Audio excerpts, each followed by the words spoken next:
Good morning, everybody. If everybody can take their seats, and if you have conversations, to take them out in the hallway so we can get the AmEelBoard meeting started here in a couple minutes. Thank you.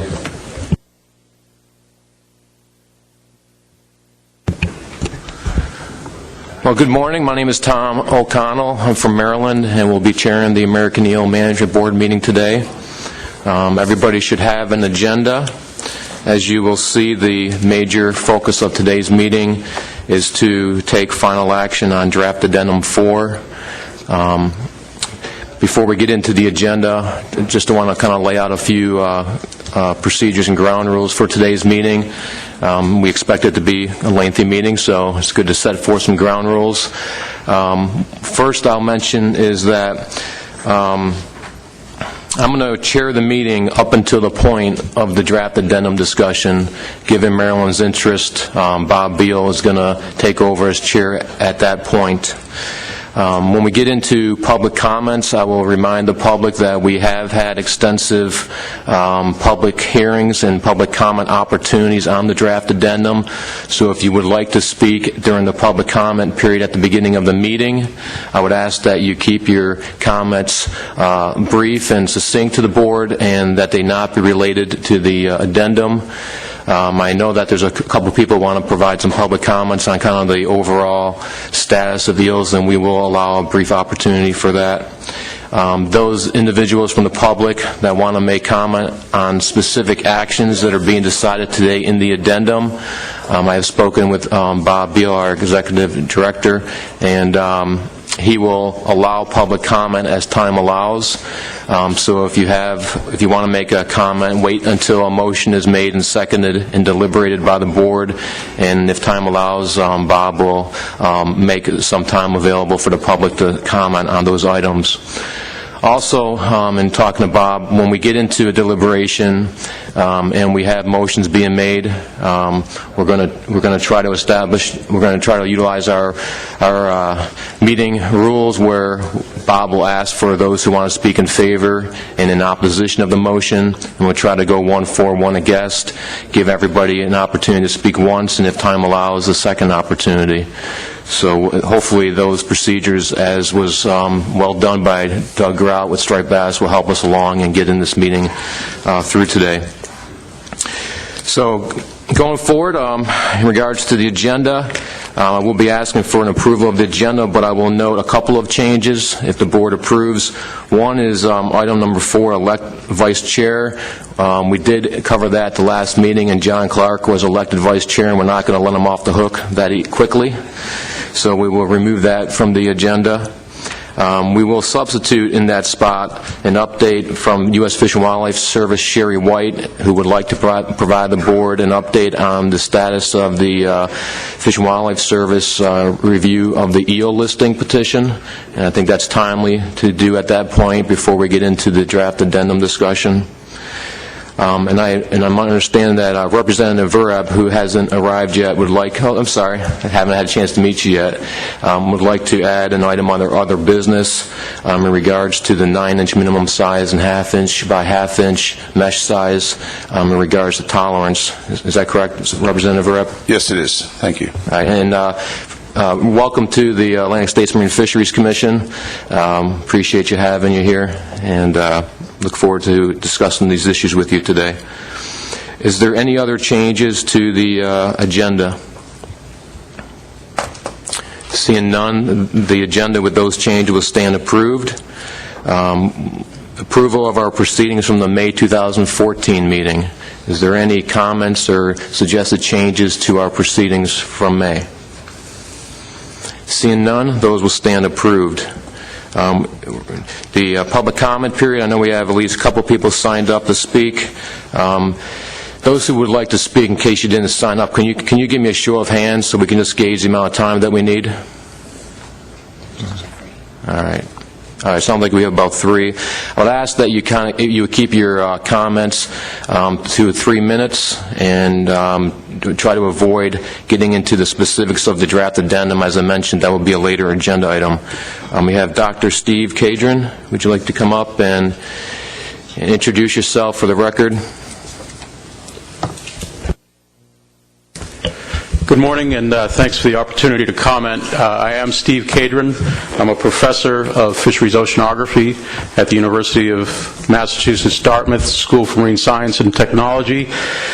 I'm an expert in stock assessment and stock identification. Currently, I chair the International Council for the Exploration of the Seas Strategic Initiative on Stock Assessment Methods, and I've published 2 books on stock identification methods. With 25 years of experience in fishery science and management, I appreciate the challenge that you face in managing sustainably eel fisheries. I'm speaking today as a consultant for the American Eel Sustainability Association. In that capacity, I've thoroughly reviewed the Commission's 2012 stock assessment of American eels, as well as the peer review panel report and related documents. And I submit that the Association's position on eel science and management is technically sound and entirely consistent with the Commission's peer review panel report. In summary, the American eel stock is depleted, but because of limited data available for stock assessment, the overfish status is unknown. Although the stock's depleted, the population trajectory appears to be stable or increasing. Many stock indicators and the review panel's preferred model suggest substantial stock increases since the 1990s. And of course, that 2012 stock assessment does not include management actions that were taken last year that are expected to further increase and promote the stock recovery. The Association suggests that the most appropriate general approach, without getting into the details of the amendment, is to enforce the recently imposed management measures to promote stock rebuilding. The upcoming American Fisheries Society meeting on eels in Quebec City and the prospect of a transboundary stock assessment promise to provide a more comprehensive evaluation of the entire population and a more reliable basis for fishery management. Until an international assessment of the entire American eel population is available, it appears that current management measures are sufficient to continue stock rebuilding. Thank you very much. Thank you. Dieter Bush.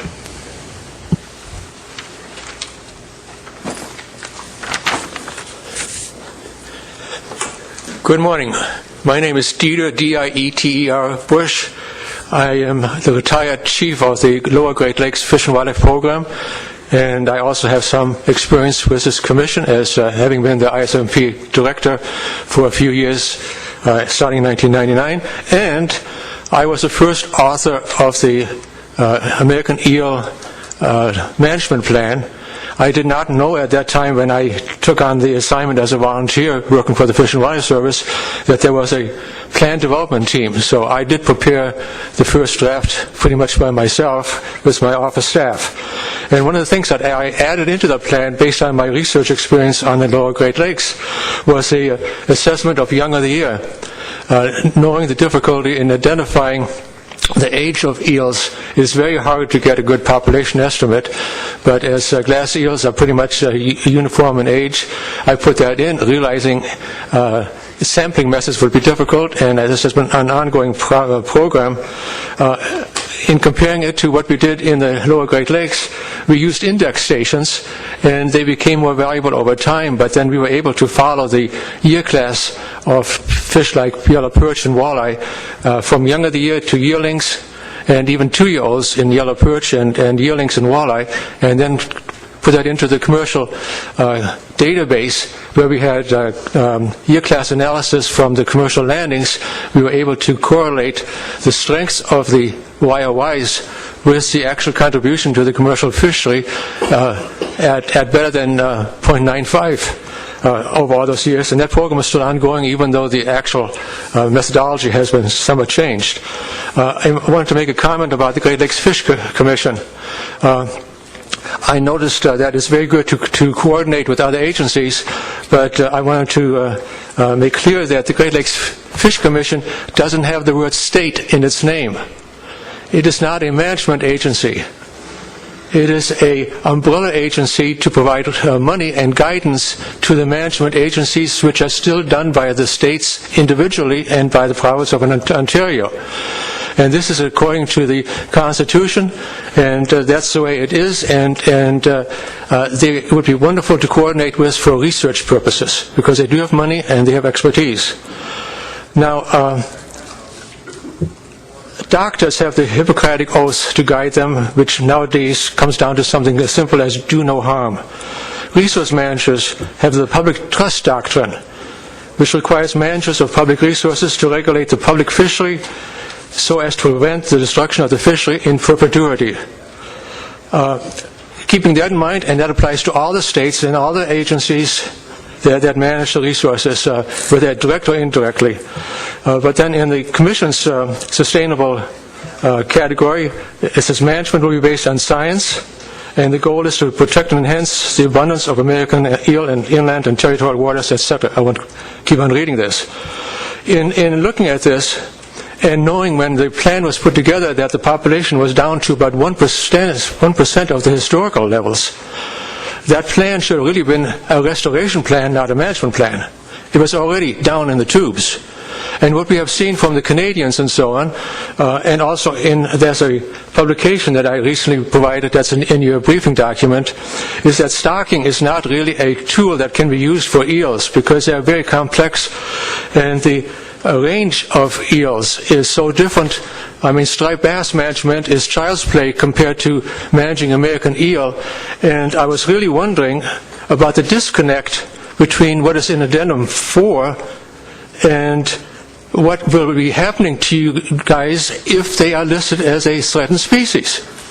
I listened to the presentation yesterday about sturgeon and the difficulty in managing that endangered species, which again is child's play compared to what eel would be if they are listed. And your inland managers are not going to appreciate if the species is listed, and let's be honest, if they are listed, it means you failed. You have not done what you're supposed to do under the public trust doctrine. You have not protected the species, and Big Brother is going to come and tell you what to do. And the impact and pain is going to be so much greater than you really appreciate at this time, even though you know it. But compared to what the few words about sturgeon, listing of American eel will be really a different ballpark game. Thank you. Thank you, Dieter. Thank you, Dieter. We got Jeffrey Pierce.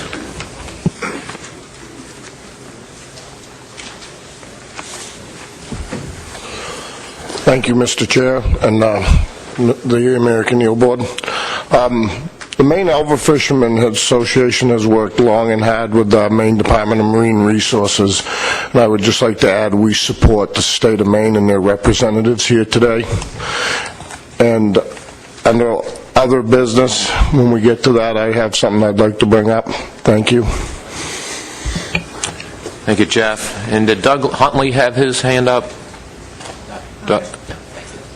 Doesn't look like it. All righty.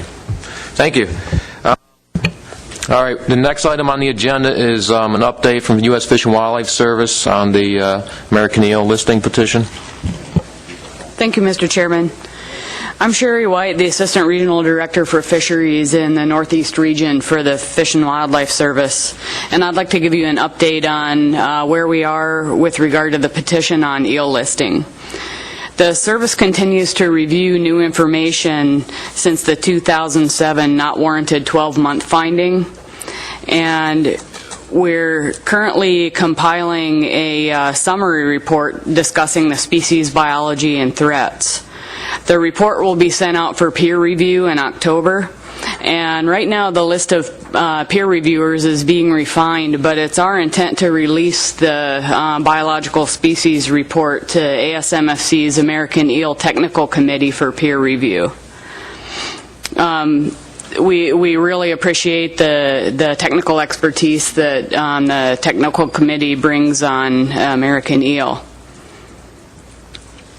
In addition to In addition to the report, the service will also hold a webinar in October with all of the affected range states to review the report's information, and then we'll revise the report based on feedback we get from the peer reviewers and from the states, and use this revised report as the basis for making the ESA listing recommendation. We're required by September 30th, 2015 to submit the 12-month finding to the Federal Register. Thank you. Thank you very much. Any questions for Sherry? Lewis? Not a question, but just a comment, just to thank the Fish and Wildlife Service for including our technical committee as a peer reviewer. I think that's a great step forward, and I certainly appreciate them making that effort. Yeah, good point. Thanks, and we do appreciate that. Any other questions or comments on this item? Okay, we're going to move into Draft Addendum 4 for final review. Kate Taylor is going to provide a review of the addendum.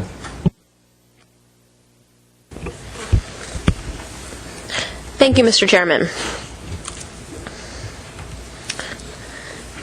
As you know, the board initiated back in August 2012 Draft Addendum 3 in response to the American eel stock assessment, and under Addendum 3 the board passed a 9-inch minimum size for the commercial and recreational fishery, the half-by-half-inch commercial mesh requirement with a 3-year phase-in, the 25-fish recreational bag limit with an exemption for charter boats, pigmented eel restrictions, and silver eel restrictions, and then initiated Draft Addendum 4 as the second phase in response to the stock assessment. And as you know, the stock assessment was completed back in 2012 and found that the American eel populations in U.S. waters is depleted. So moving into Draft Addendum 4, the Draft Addendum only contains options for the Commercial Fisheries Management Program, does not contain any options for the recreational fishery, and most options are not mutually exclusive. Beginning with the glacial fishery, option 1 is the status quo. As you know, glacial fisheries operate in Maine and South Carolina, and this would allow the continuation of those fisheries as explained under our FMP. Option 2 is what we're calling 2014 management measures, and in 2014 the state of Maine instituted a quota at just over 11,000 pounds for their glacial fishery, and this would just institutionalize those requirements for the state of Maine. The state of South Carolina continued as was required under our FMP.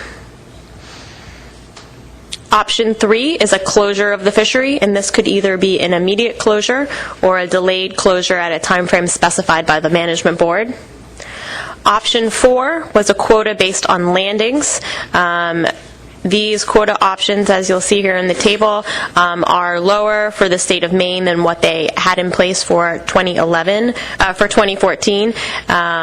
The landings range from 8,000 pounds to just over 3,000 pounds for the state of Maine, and between 2 and 250 pounds for the state of South Carolina.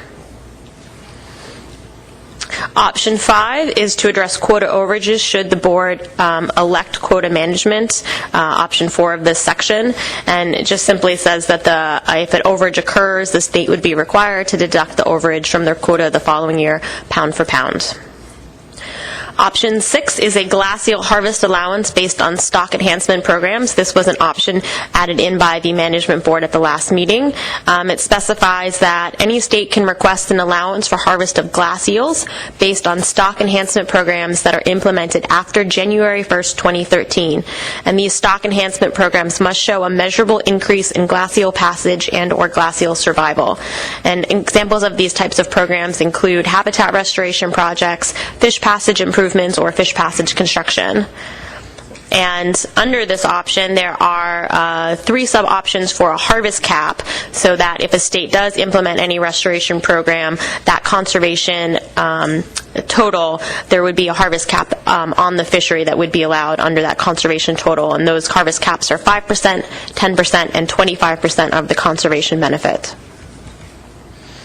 Option 7 is an aquaculture quota, and under this option, the board may choose to allocate a percentage of the total quota for approved aquaculture purposes. And so under this option, the aquaculture quota that's specified by the board would be first deducted from the total glacial quota as specified potentially under options 2 or options 4 of this section, and then the remainder of the quota would be distributed to the states of Maine and South Carolina as it's specified in the percentages under those options. Option 8 kind of goes along with that. It's for aquaculture permitting. It specifies that any harvest of glacials for commercial aquaculture purposes must be collected under an approved aquaculture permit issued by the states the collection will occur in and subject to any monitoring and reporting requirements. Option 10 would require daily trip-level reporting with electronic accounting to the state for harvesters and dealers to ensure accurate glacial reporting. And option 10 would require any state or jurisdiction with a commercial glacial fishery to implement a full life cycle survey covering both all glass, yellow, and silver eels within at least one river system in the state. Moving into the yellow eel fishery options, option 1 is the status quo, the regulations as I specified earlier under Addendum 3. Option 2, options 2 through 5 deal with yellow eel quota, and so this first option here is what we call an adjusted yellow eel quota. It takes the allocation base years from, in all of the quota options in the document, the beginning total is the 2010 harvest level at just over 978,000 pounds. This first option is an adjusted yellow eel quota. It takes the allocation percentages to the states is based on the state's average harvest from the years 2011 to 2013, and then it uses a filtering method to buffer any increases from the 2010 harvest or decreases from the 2010 harvest. So under that option, there is the no reduction option, which just uses the 2010 harvest level, and then there is a reduction of 10% and a 20% from that level. And the majority of harvest, as is seen here in this table and also in the following tables I'll present, the majority of the harvest comes from will be in the mid-Atlantic area and decreases as you go northward and southward. The second quota option in the addendum is an adjusted yellow eel quota. It is the same method as used in option 2, except the allocation base years go back to 2002, so it's 2002 to 2012. And again, there's a no reduction, a 10% reduction, and a 20% reduction option. Option 4 is just a yellow eel quota. It takes the highest 3 landings from the years of 2010 to 2000 to 2010 and averages those, and then distributes the allocations to the states based on that percentage. Again, the majority of harvest occurring in the mid-Atlantic region and decreasing as you go north and south. 2010. And I'm sorry, it was the average. It's the average period from 2004 to 2013. And then the last option here is the weighted yellow eel quota option, where the average landings from 2004 to 2013 were averaged and then weighted at 30%, and then combined with the average landings from 2011 to 2013, which were weighted at 70%. And again, there is a no reduction, a 10% reduction, and a 20% reduction option. Moving out of the quota allocation options, option 6 deals with overages. Should the board choose to elect quota management, under this option, the state would be required to reduce their following year's quota by the same amount. The quota was exceeded pound for pound. Option 7 would allow for quota transfers, and so if a state exceeded its quota, it would be allowed to request a transfer of quota from another state that was not exceeding their quota that year. And states that receive the automatic 2,000-pound quota would be eligible to participate in these transfers. Option 8 is a catch cap, and under this option, it is based on the 2010 harvest level, so that 978,000-pound level. States and jurisdictions would be allowed to fish until this cap is reached. There would be no allocation to the states. Once the cap or threshold is reached, then all states and jurisdictions would be required to close all directed fisheries and prohibit landings. So under this option, it does control the amount of mortality without needing the difficult options of allocation. However, the technical committee points out that you would still need timely reporting. There would be no state-specific payback mechanism. It could promote a derby-style fishery, and there is the potential loss of the historic fall and winter fisheries. And as you see here in the table, which was in the addendum, there is a substantial amount of harvest that does occur in the fall, in September through October, and decreasing through November. And the three sub-options here are, again, the 2010 harvest level and a 10 and a 20% reduction from that. Moving into the silver eel fishery measures, under Addendum 3, essentially all silver eel fisheries were prohibited. There was no take from any gear other than baited pots, traps, and spears from September 1st through December 31st. The state of New York, within the Delaware River and its tributaries, was granted a one-year exemption from the requirements under Addendum 3. So under the status quo option here, the current regulations would remain in effect, and essentially the one-year exemption would expire for New York on December 31st, 2014, and that fishery would be shut down. Option 2 would be an extension of the sunset provision, and this would be at a time frame specified by the Management Board. Option 4 essentially cuts the fishery in half. It would allow for no take of eels between August 15th through September 30th, and from any gear type other than baited pots, traps, spears, and weirs. So essentially the fishery would only be allowed to occur during August 15th through September 30th, which the table provided here shows it's about half the landings, a little bit more. Option 4 is a license cap, and under this option, the weir fishery in the Delaware River would be limited to those permitted New York participants that fished and reported landings anytime during the period from 2010 to 2013, and those licenses would be transferable. And the last section of the document deals with the state sustainable fishing plans. And under these programs, it provides a framework for conservation equivalency. States and jurisdictions would be allowed to manage their American eel fishery through an alternative program to meet the needs of their current fishermen while providing conservation benefit for American eels. The first plan that is provided in the document is a fishing mortality plan, and under this plan, the states must be able to assess with some level of confidence the status of abundance and level of mortality that is occurring within their jurisdictions. And then once documented, the states would then be allowed to allocate their fishing mortality to any American eel fishery, even if the state does not currently participate in that fishery, or for aquaculture or research purposes. So states would be allowed to increase the fishing mortality rate provided it is offset by decreases in other mortality through the development of habitat and restoration programs, for example, and that there is an overall net gain to conservation. The second plan contained in the document is an aquaculture plan, and under this plan, states and jurisdictions would have the option to develop a plan for aquaculture purposes. States would be allowed to harvest a maximum of 200 pounds of glass eels annually from within their waters for use in domestic aquaculture facilities, provided that they can objectively show that the harvest will occur from a watershed that minimally contributes to the spawning stock of American eel. And the last plan contained in the document is a transfer plan. If the board chooses to elect quota management and states are unable to assess the current level of mortality and abundance with certainty, as explained in the fishing mortality plan, then a state would be allowed to develop this SFP to request a transfer of quota from one fishery to another, for example, from the yellow to the glass eel fishery, based on the life history characteristics inherent to that area.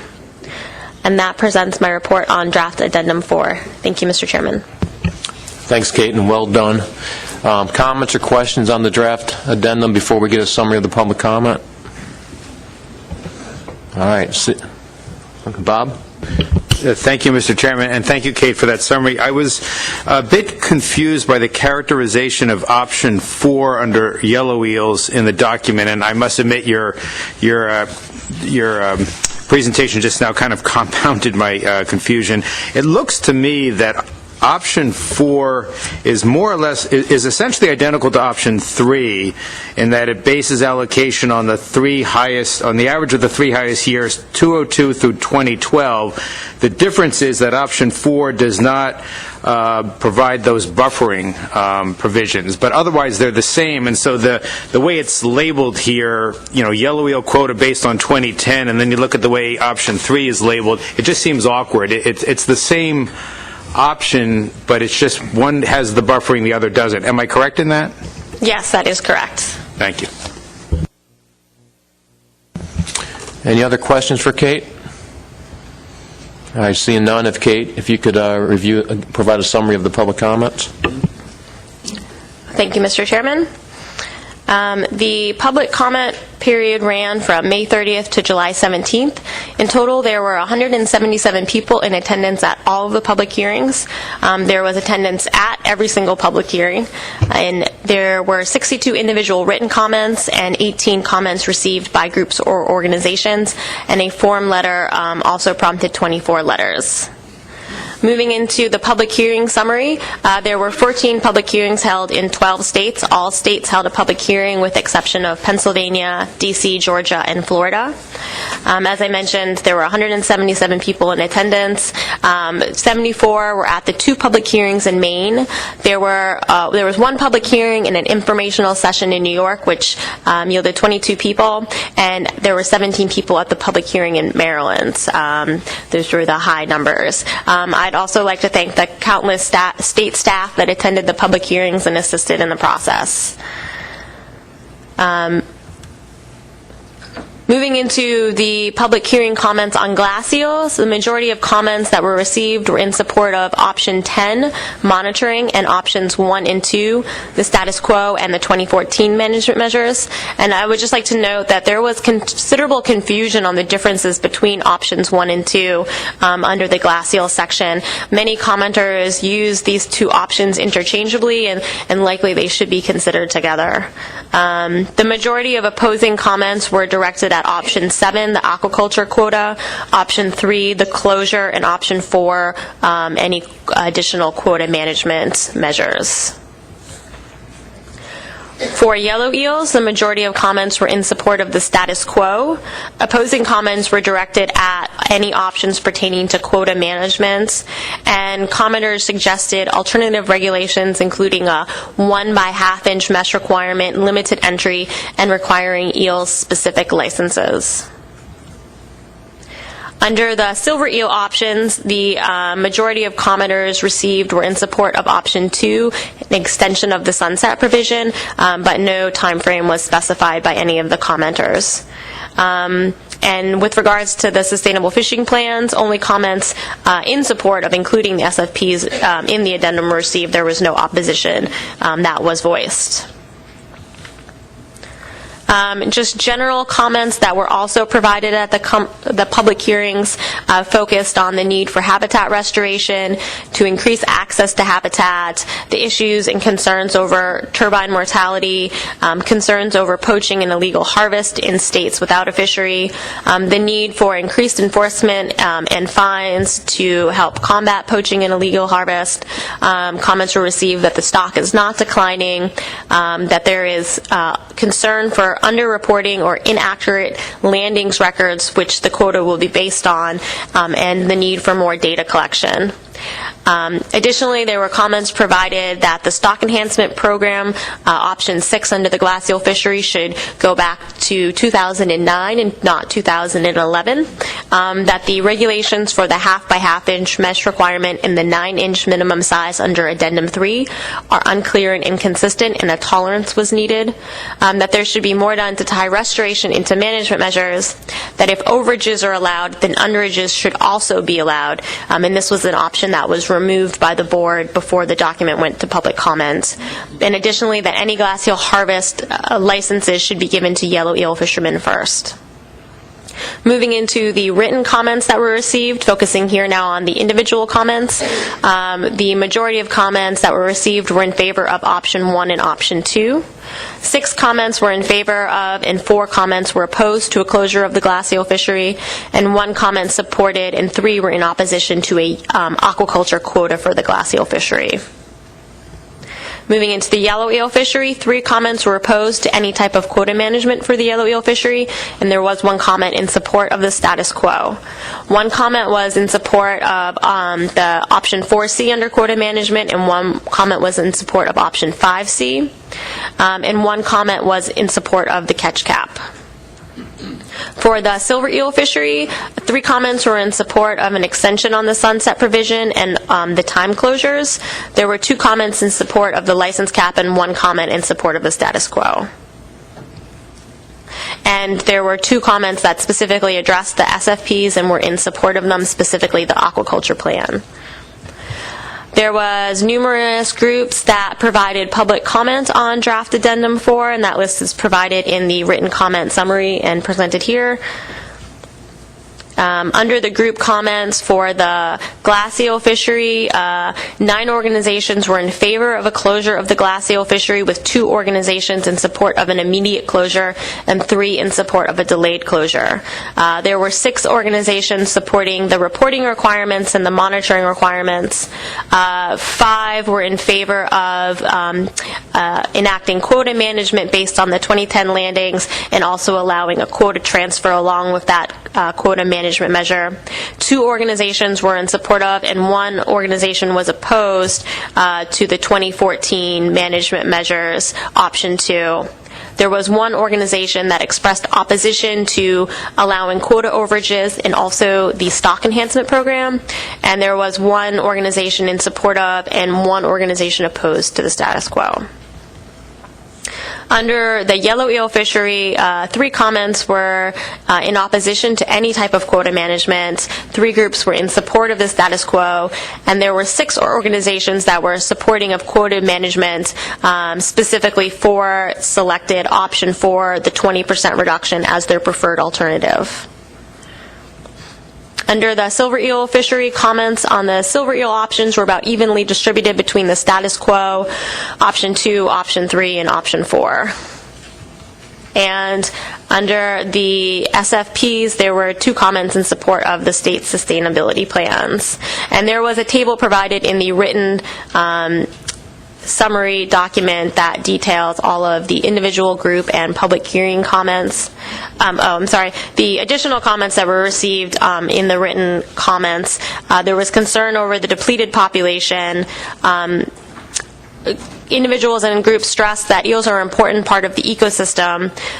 The impact of hydropower dams and the lack of downstream passage access was a concern. There was concern over illegal harvest and poaching. There was just general requests for protection of glass eels. Statements that the glass eel fishery provides an important economic opportunity in the state of Maine, that more research is needed to understand American eel life history and biology, that the Commission should consider a 1/2 by 1 inch mesh requirement, that all fisheries should be closed, that bike nets are negatively impacting river herring spawning runs, that the impact of horseshoe crab restrictions has already decreased landings, that states need more flexibility in management, that the Commission should consider a commercial season for the yellow eel fishery closed from May to June, and that water quality is an issue. And there was 1 form letter, as I mentioned, that was received in support of the American Eel Farm, and specifically option 3.1.4 under the Sustainable Fishing Plans, the Aquaculture Plan. And these form letters included comments on the economic importance of this facility and also the potential benefits through stocking and monitoring that this facility could provide. Thank you, Mr. Chairman. Thank you, Kate. Any questions on the public comment summary? All right, we're going to move into the advisory report. You should have received the handout this morning, and Marty's going to provide an update, an overview of that. Thank you. Thank you, Mr. Chairman. Thank you, Kate.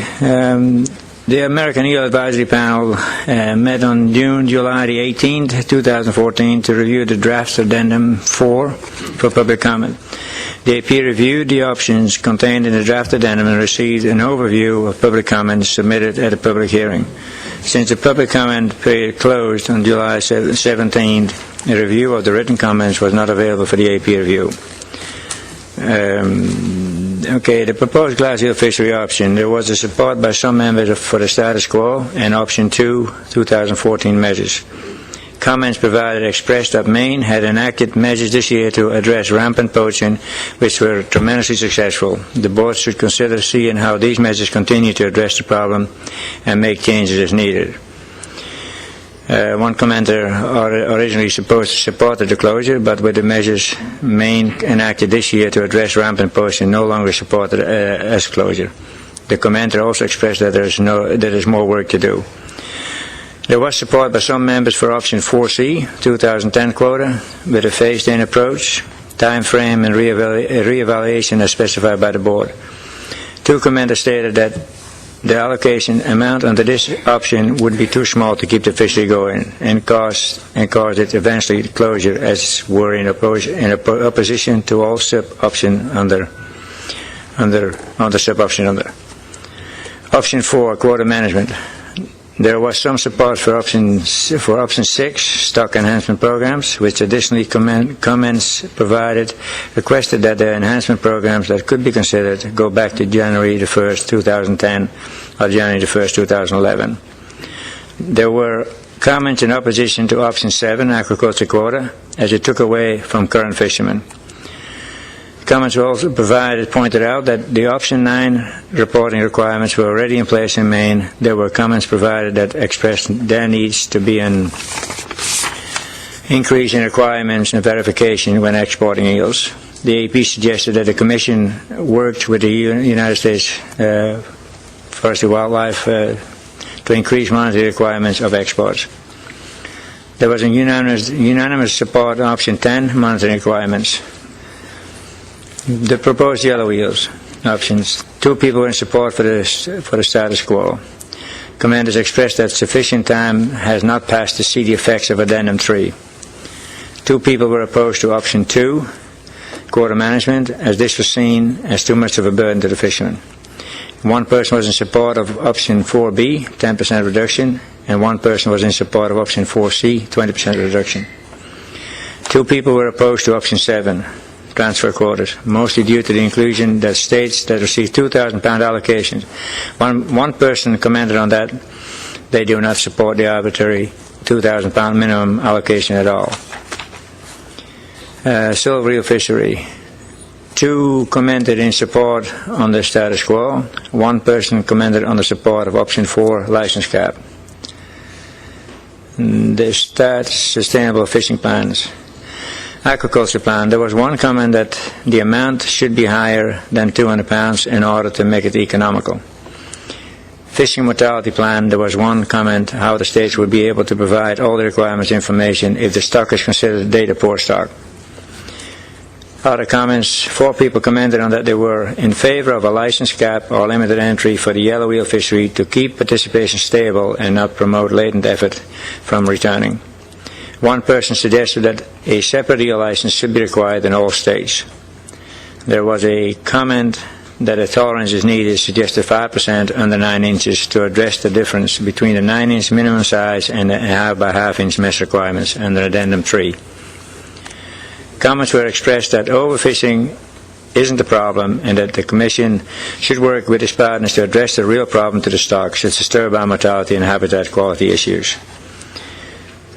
There were comments provided that the Commission needs to wait and see what the effect Addendum 3 has. Some members pointed that there are big loopholes in the exploitation chain for glass eels that are in need to be verification by the United States Wildlife, whatever that is, as official in all outgoing shipments. I'm hopeless with that. Wait till you get to my age. One member suggested that the Commission work with MSC to certify the fishery to help show sustainability of the yellow eel fishery and increase in price. And that's it for my part. Thank you. Thanks a lot, Marty. Any questions on the AP report? Seeing none, we'll move on to the technical committee report. Sheila. Thank you, Mr. Chairman. The technical committee had a conference call last week to discuss the public hearing comments. Most of the technical committee members did attend their state meetings, the public meetings. And the technical committee just wants to remind the board that we continue to support the recommendations of the stock assessment that came out in 2012, which recommends a reduction of harvest at all life stages. And the only other issue that the technical committee wanted to bring up at this meeting was that they have some reservations about the sustainable fishery management plans identified in section 3.1.4. I think the technical committee generally supports the idea of these plans being developed, but they have some reservations on the implementation of the plans and the practical components of that within their state. They're also unclear what criteria exactly would be used to evaluate those plans. The way the technical committee sees it is all the plans, including the transfer plan and the aquaculture plan, would require an understanding of mortality rates between life stages. And right now we don't have that information available to us. So it would require some additional scientific study to get that information. And with the transfer plan, you still need to demonstrate that there's an overall eel mortality and spawner escapement benefit to the population, or at least that it remains unchanged. And for the aquaculture plan, you need to demonstrate that the harvest minimally contributes to the spawning stock of the American eel. So to do that, we still need to understand what mortality rates are between the life stages, and we haven't been able to do that to this point. That concludes the technical committee update. Thank you. Thank you, Sheila. Questions, Lewis? Just remember, there are no dumb questions. How do you identify a glass eel? How do you know if it's an American eel, or if it's Myrophis, or if it's some other species of eel?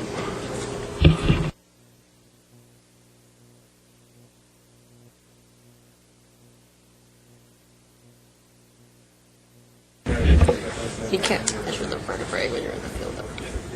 I'm not exactly sure how they identify those in the field, especially for the southern populations where you have different species coming in. There's a way to do it. You can count vertebrae to identify the different species, but in the field I don't know that the folks are doing that. Yeah, that's interesting. I mean, I was thinking about that, when we did a bunch of work in South Carolina. We would catch glass eels, but we never identified them to species. We just assumed they were Myrophis, which is the speckled worm eel or something like that. And we would catch quarts full of these things in a 50-meter section of creek. And so, I mean, I don't know. It started getting me to wonder, how do we know that these glass eels that are being harvested up and down the coast are American eel as opposed to some of the many other types of eels? And your comment that maybe in the southern regions it's more likely to see something other than American eel, and I agree. But I don't know what other species of eels migrate into northern climes, so it's an interesting quandary. And I just was curious if there was some understanding that there's a certain percentage of the glass eel harvest is actually American eels or not. I just didn't know. The technical committee hasn't set up any percentages by state of what they think the different species would be. Okay, Richie, and then Rob. Thank you, Mr. Chairman. Question for the technical committee. Received a technical report last night from Dr. Cadron, and I wondered if the technical committee had received that and had reviewed it. And I guess I'd also like to add that, for myself anyway, it's not helpful to get a lot of detailed information the night before. And it certainly, I think, would help those that are trying to provide information to us to get it to the Commission by the deadline that the Commission has set forward. Thank you. The technical committee has not received that report or reviewed that report. Okay, Rob. Thank you, Mr. Chairman. Thank you, Sheila. And this is not directed at the TC conference call, but it's something that I've also been wondering about for a while. And I think Dr. Cadron, by presenting an oral version, a succinct summary of his information, that was helpful to me, but also reinforced what I've been thinking about. I've never understood exactly the context of depleted, and specifically how depleted is the American eel stock, and what type of expectation is there to be able to know whether depletion improves, an improvement in the level of depletion, stays the same. How is that all going to work out? And that would help me go through this process, because the information, Dr. Cadron's paper indicates that yes, there's no overfished situation or overfishing. I think he ascribed a value judgment essentially to the overfish, but it was concluded by the peer review panel that there is depletion. If I missed it, I just don't think I heard, some quantification of what that means, depleted, and how we're going to know when the stock is not depleted. Thank you. When the stock assessment was sent to the peer review, it did have benchmarks in there originally, and those were developed through our depletion-based stock reduction analysis model, and those were not accepted by the peer review panel. The depleted status, and as it was discussed at the policy board yesterday, the definitions between the different stock determination labels. The depleted status was given in light of the fact that the stock assessment committee and the technical committee had seen historical declines in the population, and there was concern, but since there were no benchmarks of fishing mortality to specifically say whether the stock was overfished or if overfishing was occurring, the depleted label was given to the American eel stock. Rob? Thank you. I think I do understand that. I'm just wondering, how do we monitor a change in that label of depleted? So there'll be another stock assessment at some point. It will obviously have to have some improvements compared to the stock reduction analysis. And is that what the technical committee is thinking for the future, that there'll be improvements, another benchmark perhaps someplace, new models, new ways to assess this depleted status? There is continued work on the DBSRA model. A stock assessment has not yet been scheduled for American eel, but the technical committee did review an update of the Young of the Year, which was presented at the last meeting, and so is monitoring and will continue to do so at the direction of the management board. Thanks, Kate. Seeing no other hands raised, we'll move on to the law enforcement report by Joe. Okay, I'm going to defer the report to Mark Robson, our law enforcement coordinator.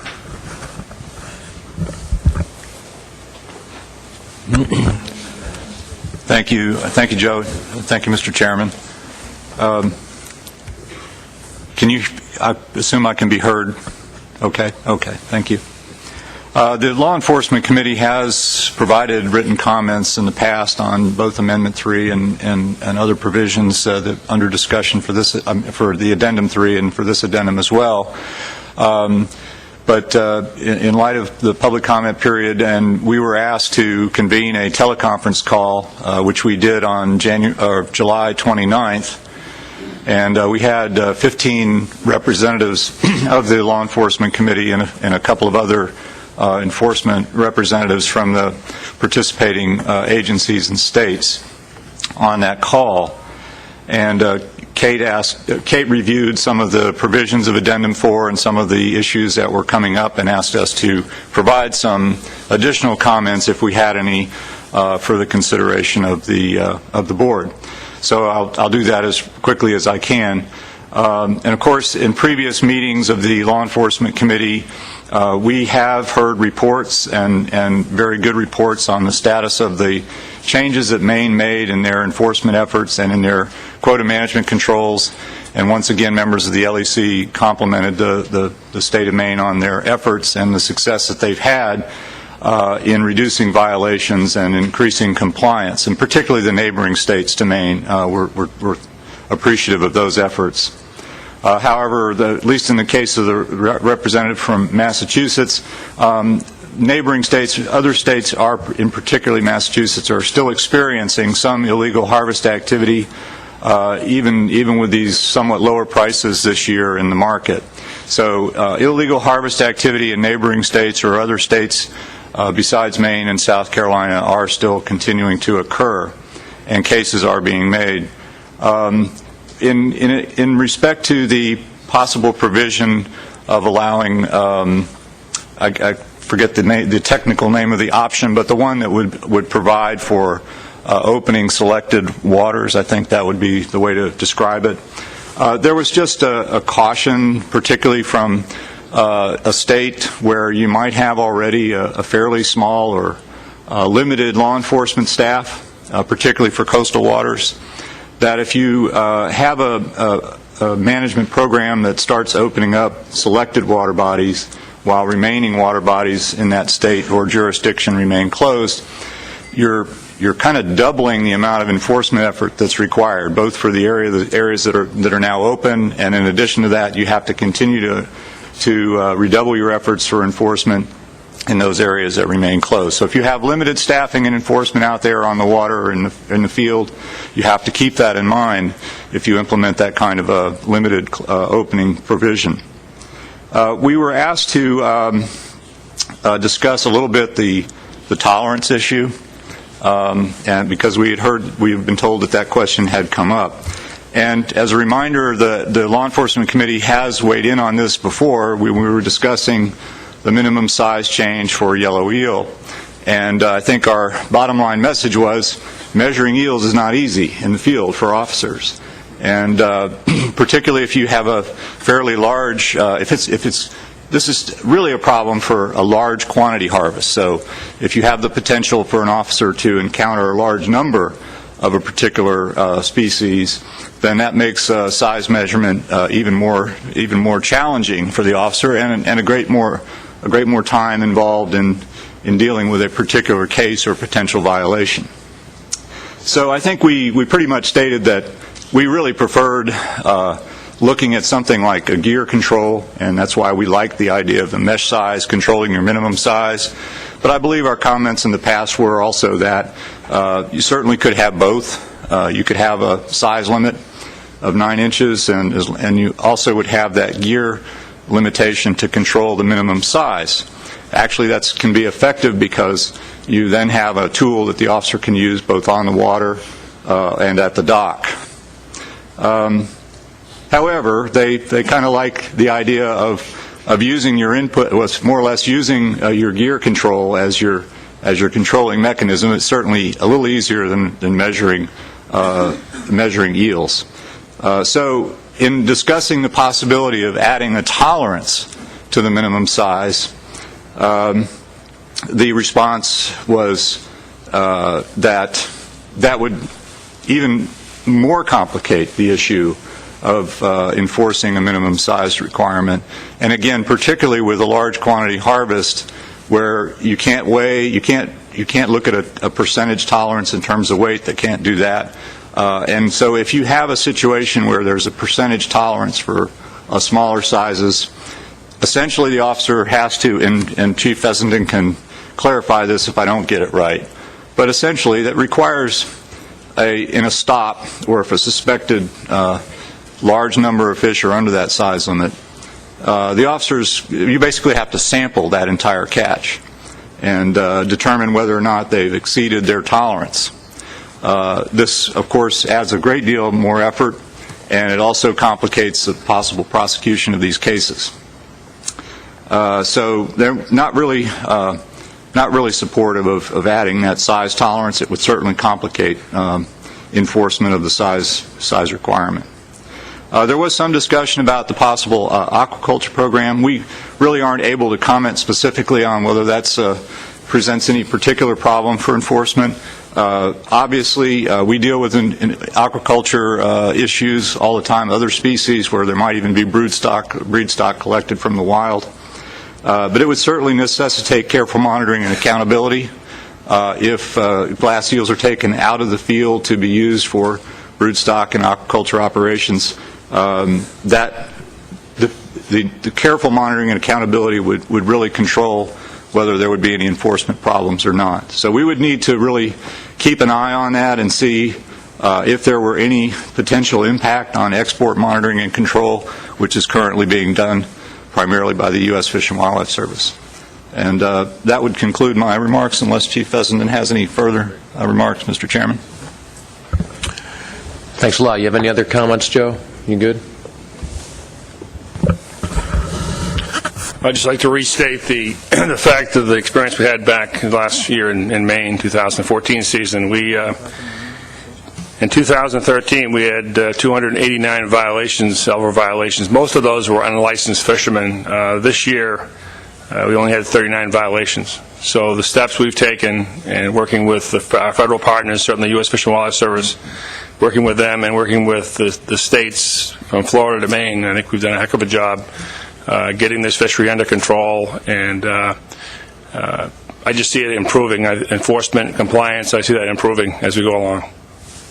Thank you. Thanks, Joe, and do acknowledge and appreciate those efforts in Maine that were briefly summarized by Terry yesterday. Marty, did you have a comment, a question? Yeah, so regarding the change of size of the tolerance, I think the tolerance would be a bit easier than changing the total mesh size. That would put a lot of fishermen out of business to start with for the next 5 years. You would lose probably about 45% of your fishery. As measuring the eels, it's quite easy. Just use some Novocaine or clove oil and you knock them right out and they come right back in a couple of minutes. I would suggest on as aquaculture, why can't the Commission think about the fact that why can't they buy the glass eels for the aquaculture, but let the state that wants to put the glass eel, the aquaculture in perspective, why can't they say, well, we'll match it halfway with the price and buy the glass eels from Maine, give Maine the extra bit of quota. That's how and then you can control it. You can, if you're going to start going into glass eel fishing in every different state, it's going to be very tough to control. And as far as the yellow eel is concerned, I think for what the fishermen are going through right now, everybody's so concerned about the stock of the eels. Well, the eels have been in better stock the last couple of years. They've been on the water for 33 years, going to the fishermen every year. The stock has been better than it ever has been. But the fishermen are now. And there's very few fishermen out there that are restarting tomorrow. So I think the Commission should really consider to find out what is going to be left of the actual support, actual effort in the fishery. It's very important. Thank you. Thanks, Marty. Questions for law enforcement report. John? Thank you, Mr. Chair. I just wanted to comment on one statement that Marty made. Clove oil is not approved by the FDA to use for any eels that would be sold as food, so that's not a way you can knock them out legally. They have the new one. I call it clove oil because, but they have the new approved. Yeah, original. Yeah. All right, I got Lauren and then Jim. Yes, thank you, Mr. Chairman. I'd like to express my appreciation regarding the efforts, especially in Maine, for law enforcement. The numbers that you specified are dramatic. 289 violations the previous year, down to 39. I was wondering about the tools that could be specified for how that reduction occurred. I thought about perhaps severity of fines or confiscation of gear or loss of fishing licenses for the next year of fishing. Could you help us understand what tools really helped to make for such dramatic numbers? Thank you. It's a good question. We get great support from our legislature. This has been a very public, high-profile issue in the state of Maine. Natural resources are very important to us up there, and certainly American meals were in the news all the time. And as a result of that, the legislature supported, basically we criminalized all violations. Significant $2,000 minimum fines, up to a year in jail. And Our commissioner has the authority to suspend licenses. Right at the beginning of the season, we suspended about 15 licenses. Some of these people were high-line fishermen. Certainly get the attention of the fishermen. In addition to that, it was kind of unintentional on our part, but the Maine Revenue Service got involved, looking at some of the landing reports and taxation issues. Some cases were made by Maine Revenue Service and made the news. So I think it was we worked on an agreement with the tribes, with the Passamaquoddy in particular. Made a big difference. The year before we had a lot of issues, tribal issues. This past season, hardly any. We didn't have any issues at all with the tribes in Maine. There's 4 tribes approved outward fishing. So combination of a lot of outreach and working with the industry, a lot of meetings, we were successful. Got support from the courts. So I think it all came together. I know the U.S. Fish and Wildlife Service conducted an investigation. I can't comment on what took place. That's still pending or still underway. But certainly the Law Enforcement Committee, there was great coordination from Florida to Maine within our committee. Most of the meetings we had a closed section for the meetings and discussed a lot of the enforcement issues, and I think we were pretty well unified, especially in New England, but the whole Mid-Atlantic coast included, to be successful in our enforcement. And a lot of information going back and forth from the states, and it was quite successful. Thanks, Joe. That was a good question. I got Jim, Sarah, and then Bill. Jim? Thank you, Mr. Chairman. A question for Mark. I think a lot of us know what it would be. It's like to sample and measure eels, and understand under that large number, it's almost impossible. Is there, if you were to subsample that, is that something that would still be defensible for your enforcement case, or is that something that, then you really can't make it stick in court? Thanks. What we've done in other species, we've developed a protocol to do subsamples. And they're effective. And I think if we, in the end of the day, if we end up with a tolerance, I think law enforcement needs to get together and develop a protocol for sampling. And certainly this chemical that Marty referenced is probably something we'd have to use. Thank you. Thanks. Representative Peake? Thank you very much. I'm not sure what comments you can offer given your previous comments about ongoing investigations, but I too applaud the efforts in Maine, the reduction from 289 to 39, but we continue to see in Massachusetts, and specifically on Cape Cod, I'm thinking about since I read the Cape Cod Times daily, a number of incidents of poaching, people being arrested. We made efforts in the legislature this year. The governor has just signed into law a bill that updates our fines so the punishment can fit the crime, given what the price of the eels are, the glass eels.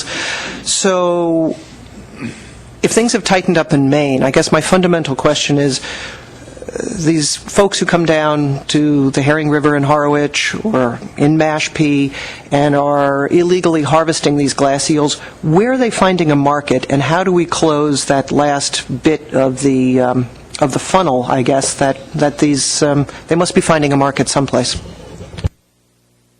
Go ahead, Joe. Yes, it's under investigation by Fish and Wildlife, U.S. Fish and Wildlife Service. I suspect, this is my opinion, I suspect there is the market isn't Maine anymore. We through the swipe card system, you've got to have a harvester be part of that sale. Swipe a card. And it's a highly controlled system. So I'm thinking that there probably is a market outside Maine. Could be, close to the airports where they're shipped. They're exported out of New York, or some of the larger airports. Who knows? But I suspect that that market may exist outside Maine, and that's something that really the federal government and the states that within that jurisdiction need to deal with. Thanks. I got Bill Adler, then Craig, Walter, Ritchie. Thank you, Mr. Chairman. If I may, Joe, other than the license monitoring and taking the licenses away, what other of the possible measures, like I'll just say size limit, but I mean any of those, is law enforcement able to enforce now, other than the license stuff? Well, we have a lot of conservation, like for example, closed periods. We close our fishery 2 days a week, 48 hours, and certainly that's something that's very enforceable. We have 40 or so officers that are out there checking those areas, make sure the nets are open. Very high compliance rate. We have another regulation, for example, you can't dip for elvers while standing in the water. That's one of the regulations we have in place. It's as a result of basically the riverbeds getting trampled, when we had a lot of fishermen. But, for example, our officers are down there. We're monitoring those types of regulations pretty successfully. So we've got a lot of stuff in addition to suspensions and fines and all that. There's a lot of conservation laws that have been put in place to protect the resource and protect the property owners and such. Thanks, Craig. Thank you, Mr. Chairman. I had a similar, comment or question as Representative Peake. When I think about the value of the fishery, legally the value of the fishery, and then can only imagine the value of the fishery illegally, you almost have to believe that there is a pretty significant export market in this country that we've yet to figure out. And I wonder if, when the Law Enforcement Committee shares its information, whether they've reached a point where even amongst dealers in other states there might be a universal swipe card system where we might get a better handle on what's coming in from outside the country, what's leaving the country, because it just seems this is such a valuable commodity that it's worth the risk. And that's why I think we saw what we saw just in the state of Maine. So I don't know if you have a comment on that. Well, at first, when we started talking about the swipe card system, we pulled this together in like 6 weeks. And I was a little leery of whether or not we're going to have a lot of glitches and connectivity and a bunch of different issues, IT issues. And probably less than 10 issues total with the system, breakdowns to the system. It's amazing how well it worked. This next season, Maine's, we're going away from supplemental buyers, which means somebody's buying out of a truck, and we're going to require them to buy from a fixed facility so they have connectivity. They have their swipe card up online when they're purchasing elvers, and that should improve the system even more. So I'm a big believer now in law enforcement with the quota management by using that type of activity, process and stuff. It was amazing how effective it was, especially the daily reporting of quota. We have access to reporting records. One of the big changes that occurred in 2013, prior to 2013 in the state of Maine, law enforcement could not look at landing data unless we had probable cause a violation had been committed. So it wasn't available to law enforcement. Commissioner Kelleher at the time went to the legislature, got great support from the legislature, and gave Marine Patrol the authority to look at landing data. So in March, actually it had been in April of 2013, I've been in law enforcement since 1975. I've been a coastal warden for a long time, and the first time I ever looked at landing data in my whole career was in April of 2013, and what an eye-opening. The harvester and dealer reports were not matching up, way off, some cases 40-50% off. And when we got hold of those records, we got a line on those records, we actually hired an investigator in Maine and focused on our landing records. And you would not believe the difference in reporting, the improvement that is made. So, you got to have good data going in, and I think at least for the 2014 season and probably 2013, the data is much improved over what had been going in for the last 10 or 15 years. That's my opinion, but I I really think the fact that law enforcement has access to landing records and take some time with them and compare them with the dealer records, and you can make some cases, and once you make those cases and you suspend those licenses, those people are out of business. That sends quite a message to the rest of the fishermen and dealers to pay attention. Thank you. And so what I guess the other part of that question was has there been any discussion within the law enforcement community about duplicating that process even in states where there is no harvest potential, yet there is a market? We have lawful markets in other states that clearly indicate to me that we have that commodity moving. And when I hear Representative Peake talk about some of the issues they have, I think of Logan, Bradley. There are airports very close proximity to these water courses, movement in and out. Was there any discussion about other states looking at a very similar process, even though they don't have a harvest potential, they have a market potential? Well, we discussed our program a little bit at the May meeting, spring meeting, Law Enforcement Committee. We're going to talk again about it this fall in Mystic, and it's probably going to be my last meeting, but I'm certainly a big proponent of it. So I'm going to go over the swipe card system and do a review of it. I think the end of the day, we need to, on the export of these eels, that has to be electronically tracked. The export, the chain of custody, so to speak, from harvest to export, that needs to be done electronically, and we need to do that with Fish and Wildlife Service, U.S. Fish and Wildlife Service. They have inspectors. We've been in touch with the inspectors. They're very competent people. They work hard. I think we can work out a system. It's going to take some time, but I think it can be done, because the volume is what gives us a big advantage. We're not talking millions of pounds of fish. We're talking thousands of pounds of fish, and not huge numbers, so and big money. So I think we can work out a system down the road for export. That's the big case. Thank you. Thank you. Thanks, Joe. Walter? Thank you, Mr. Chair. I just want, especially for my legislative colleagues, but anybody, as far as the enforcement and if you want the chapter of laws that we've enacted, you're welcome to them. There was a lot of back and forth between wardens in the field and Joe and the legislature as far as things that were contributing to illegal activity that we had to define, and how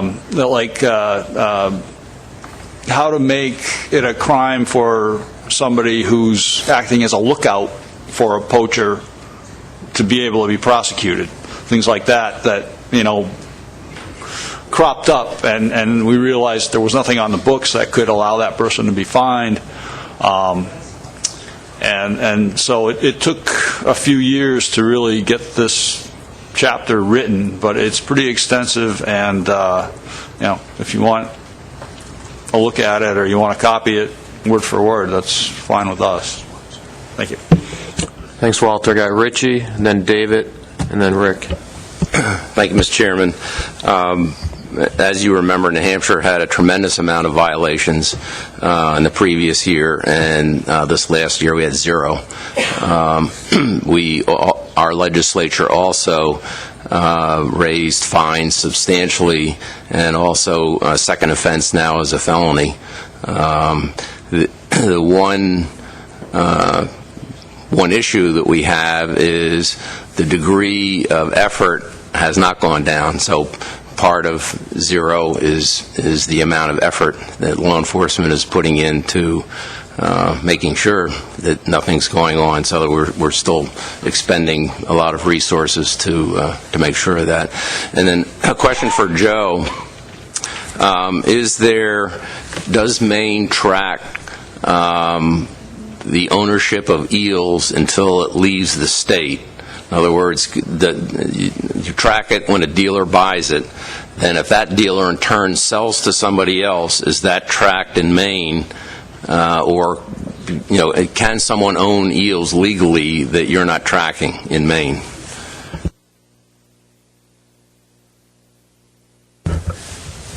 Every dealer-to-dealer transaction requires the dealer to provide a harvester list to accompany the sale.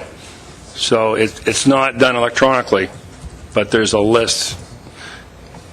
In the end, those eels have to be exported, and the U.S. Fish and Wildlife Service is requiring the harvester list to accompany the dealer export. David Simpson? Yeah, thanks, Mr. Chair. I wondered if, Joe, when you were describing the swipe card system, which I think has a lot of merit and a lot of potential in other fisheries, I was wondering how you dealt with, do you have instances where fishermen also act as dealers, and then how do you deal with the sort of cross-check that the fisherman dealer report system provides? Well, we do have dealers that have harvester licenses, and it's a totally separate transaction. They go out and fish and come in and they swipe their own eels. It's those eels have to be accounted for. We have authority to go in and do on-site inspections, and we did a few of those. We went in and actually weighed up the eels in the tanks, are coming back over the road by truck to make sure they verified the slips that were required to be there with the dealers, and it worked well.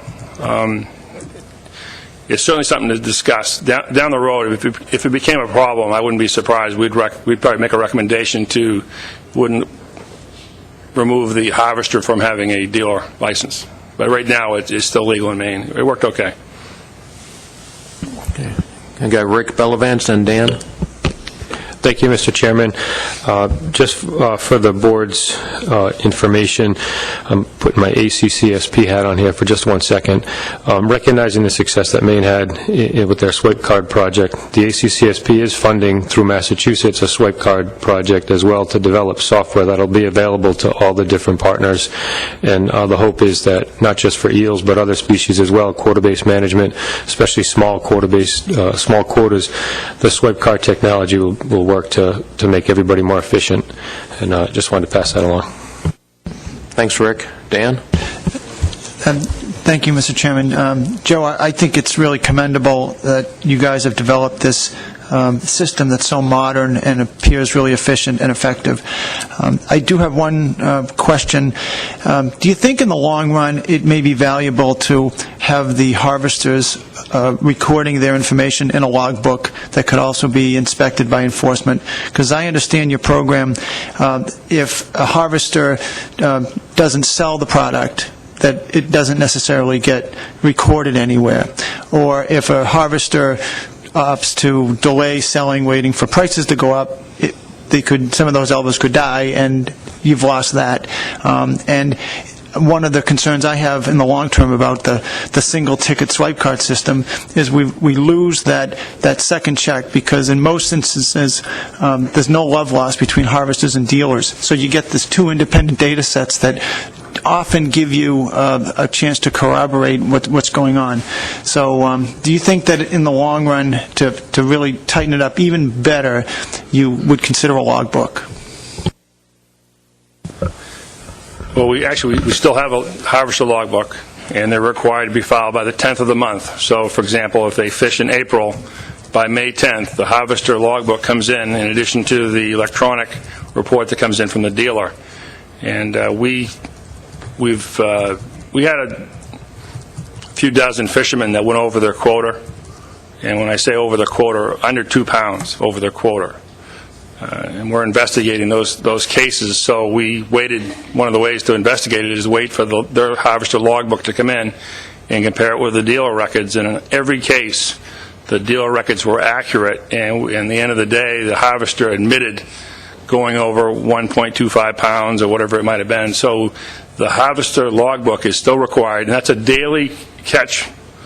If they hold their elvers, they've got a daily catch report, and where they fished, type of gear they used, and all that. So I could follow up. I totally understand that, but I'm suggesting a logbook that's carried at all times. And so you would inspect the VTR, for instance. You and the federal agents inspect the vessel trip report because the boat is coming into port and needs to make sure that they fill that out, in real time. And so it's just that extra layer. Well, we were concerned about people holding eels for a higher price, and that happened. That was fairly common. I'm not sure about the loss that was resulted as people holding eels, but the price started out low and went up to over $1,000 a pound towards the end of the season, and some people did hold eels, so that may be a good way to get around that. All right, don't see any other hands up, so we're going to move forward. It was a really good discussion, a lot of lessons to be learned that we can apply back in our own states with issues like that. So the next item on the agenda is consider final approval of Addendum 4, and before I hand over the chairmanship to Bob Beal, just want to remind the procedures we're going to use for anybody that came in late. We get a motion on the table and seconded. Bob's going to try to balance the discussion between those that support and those that oppose, give everybody an opportunity to speak once, and if time allows, a second bite at the apple. In looking at a strategy to get us through the addendum, without any objections, I've suggested that Bob begin with silver eels, move down to yellow eels, and then glass eels, and then the state-specific sustainable fisheries management plans. And based upon the length of these discussions, we may take a break at some point. Any objection with that strategy? All right, seeing that, I'm going to hand it over to Bob.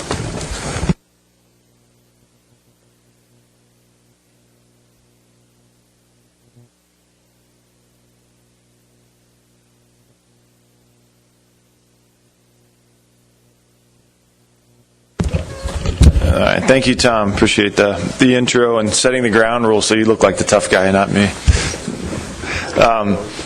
But in addition to the ground rules that Tom gave, I think, public comment's going to be a little bit tricky in that we've had a number of public hearings up and down the coast, and Kate summarized that very well. So we're going to limit public comment. We may allow a little bit after motions are up on the board and the board members and commissioners have had a chance to chat about those.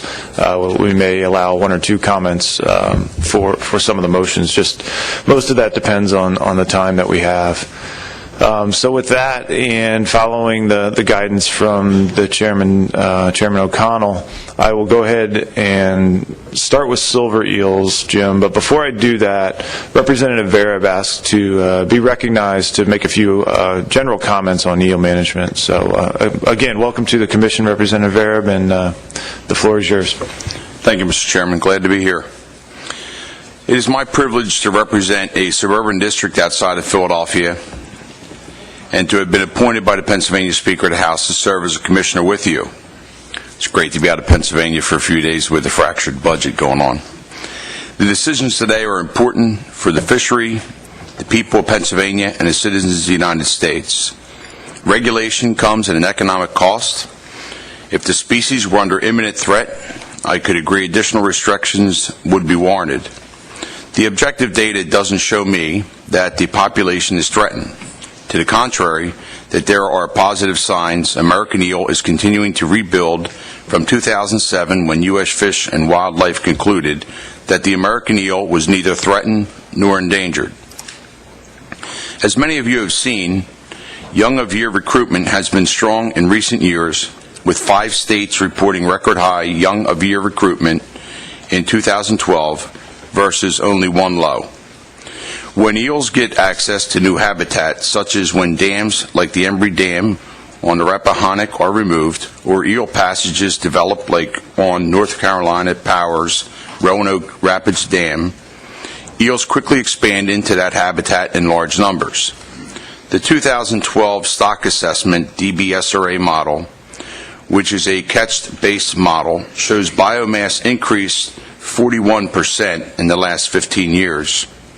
While the model doesn't address the eel biomass not subject to fishing pressure, such as most all freshwater and the majority of marine habitat, the 15-year trend is undeniably positive. Fisheries and Oceans Canada published a comprehensive eel fishing atlas, which showed that only 6% of the most desirable marine eel habitat is being fished in the Atlantic Canada. Most recently, I understand that the 2013 Cote genetic DNA study of eels from 12 U.S. states and 5 Canadian provinces estimated the number of American eels reproducing each year might be on the order of 50 to 100 million eels. The 2014 Dr. David Cairns Fisheries and Oceans Canada population study estimated just the North American marine habitat contained over 147 million yellow eels with a biomass of over 42,000 metric tons with a 10-year average fishing mortality of only 1.5%. I don't see how the American eel could be under imminent threat from global warming. The 2007 U.S. Fish and Wildlife Report noted that the eel evolved 52 million years ago and identified many species preserving traits including panmixia. When eels evolved, sea temperatures were 22 degrees Fahrenheit warmer than they are today, with no glaciers or ice caps on either the North or South Pole. As American eel ranges from Brazil to Greenland, it tells me species is extremely adaptable to different temperatures. Frankly, it seems that if we are concerned about global warming, American eel is one of the last species we should be worried about. Fishing pressure at 1.5% of the biomass doesn't seem to be the main issue. The number of yellow eel fishermen has been declining.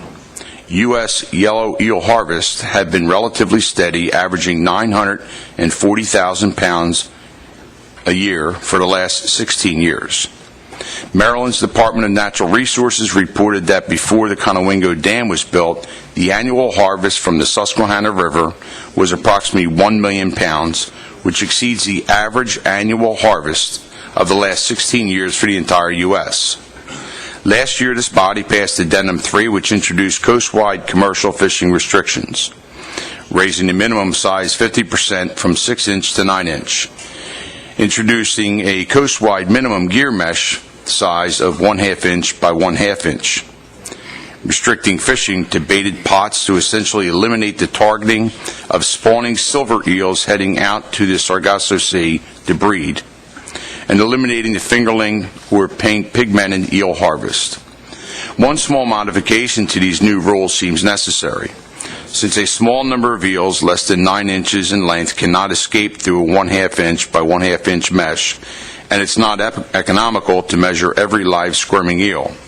There should be a tolerance like that provided for the pigmented eels to be fair to the fishermen and improve enforceability. The downside of cutting back on commercial fishing is hurting people's livelihood. We cannot regulate in a vacuum. Fishing enables jobs, which puts food on family tables and roofs over their heads. It provides American consumers food to eat, or a trade surplus if shipped overseas. Fishing also generates taxes for public services, funding for research, and funding for this and other regulatory bodies. We are all here to do the best for our citizens, subject to maintaining a sustainable fishery. With no clear species threat, favorable trends, and just 1 year ago passing Addendum 3 implementing the significant new commercial fishing restrictions, it seems to me the right thing to do is to see how those measures work before adding any more fishing restrictions, especially if fishing might account for only 1.5% of the mortality. Accordingly, I am in favor of status quo for yellow eel, but adding a tolerance for 9-inch minimum size. Status quo for glass eels with 2014 management measures, and approval of the fishing mortality-based plan in Section 3.1.4 to encourage states to reduce overall mortality through providing greater access to the habitat, which is the central issue eel is facing. Lastly, I would like to thank my proxy to this board, Mitchell Feigenbaum, who could not attend today due to a recent surgery, and who consistently demonstrates an outstanding understanding of the American eel industry and eel biology, his openness of communication and consideration to others to share knowledge and opinions, and his willingness to recuse himself from votes when asked after a fair presentation of the facts to the decision makers, and who has also demonstrated to me an ethical and fair-minded approach like that I rarely see in my 8 years in legislative service. There should be no question the Speaker and myself fully support my proxy. I thank you for your time and consideration. Thank you, Representative Vereb. And on behalf of the board, we want to extend Mitch a speedy and full recovery and send him our best. Any questions for Representative Vereb on his comments? All right, seeing none, I think we can jump into silver eels. We're going to start with that one since it has the fewest options, and maybe we can make some progress and feel good about ourselves. So that's up to you, Jim. No pressure. Thank you, Mr. Chairman. And first, I'd like to thank Kate for the hearing she did in New York, and I'm sure up and down the coast she did an outstanding job with some ornery folks and was very professional, so we appreciate that effort. I think the easiest way to do this is maybe I'll put a motion up, and then if I can explain it, that might be a little more efficient. We got varying support over the 4 options, so what we're going to do is try to go with option 4. So I would move to implement a license cap of 9 annual permits for the New York Delaware River weir fishery. And if I can get a second to that, I'll explain that. Is there a second? Mr. Stockwell, thank you. Jim? We went over, the numbers and all this public comments, and again, we got varying support for all the different options, and we went back to maybe the intent of the addendum. So we looked at the license cap option, and currently there are 16 weirs on the Delaware that are not fished every year. We typically issue, for the time period for the last 4 years, have issued anywhere from 12 to 13 permits. However, only 9 of them have been actively fished each year. This year is not on the chart, but that again was 9 of them that were fished.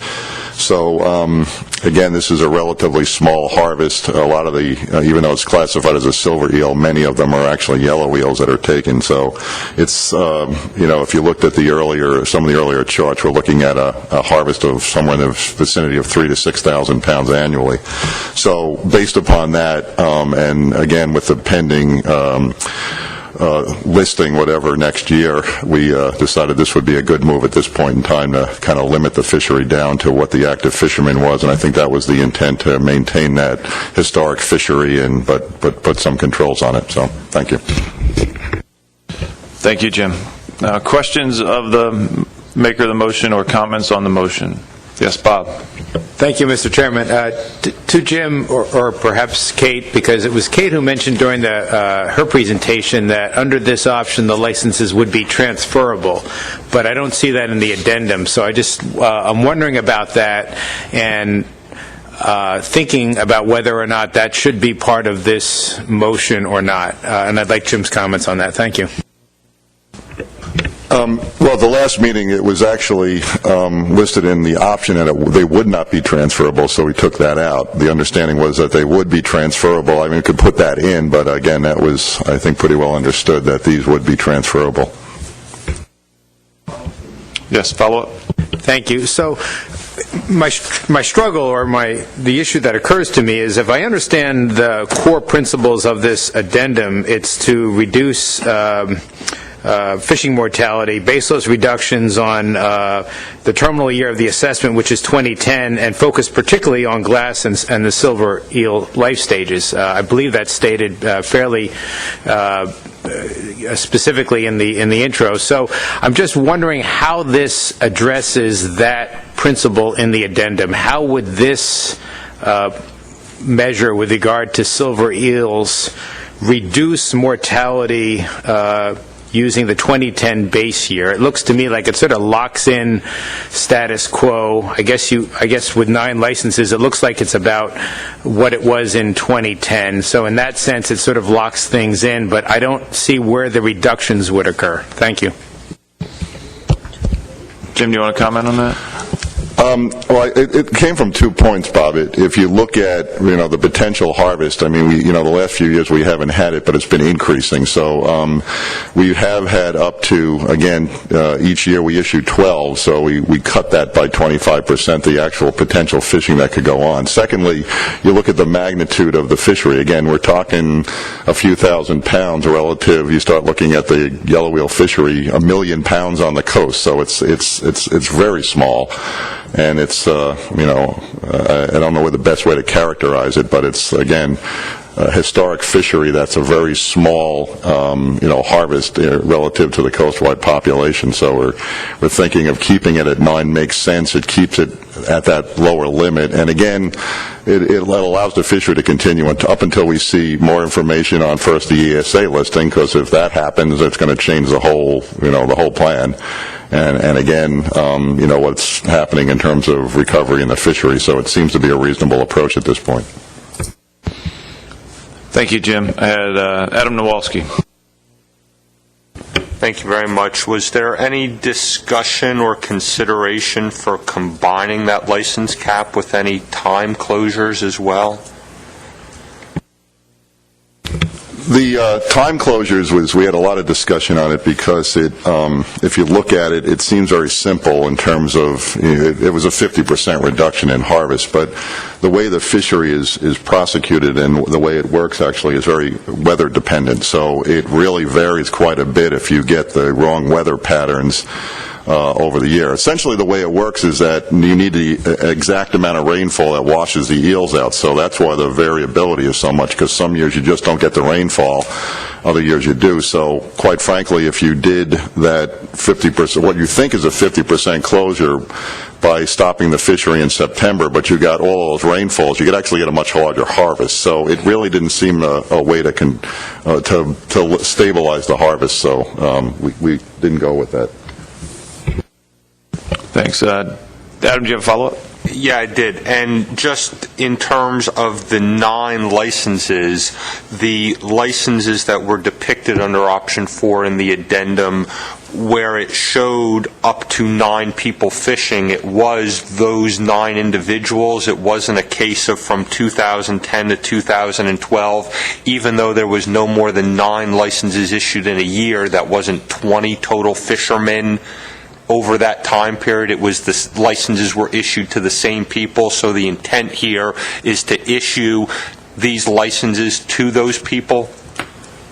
I don't know the exact number, but generally it was the same guys. But remember, there's 16 weirs, so there was some changes in individuals that were in the fishery, but there was a core group that are back every year. So there may be a couple of changes each year, but again, the cap will control the overall harvest. Dan McKiernan was next.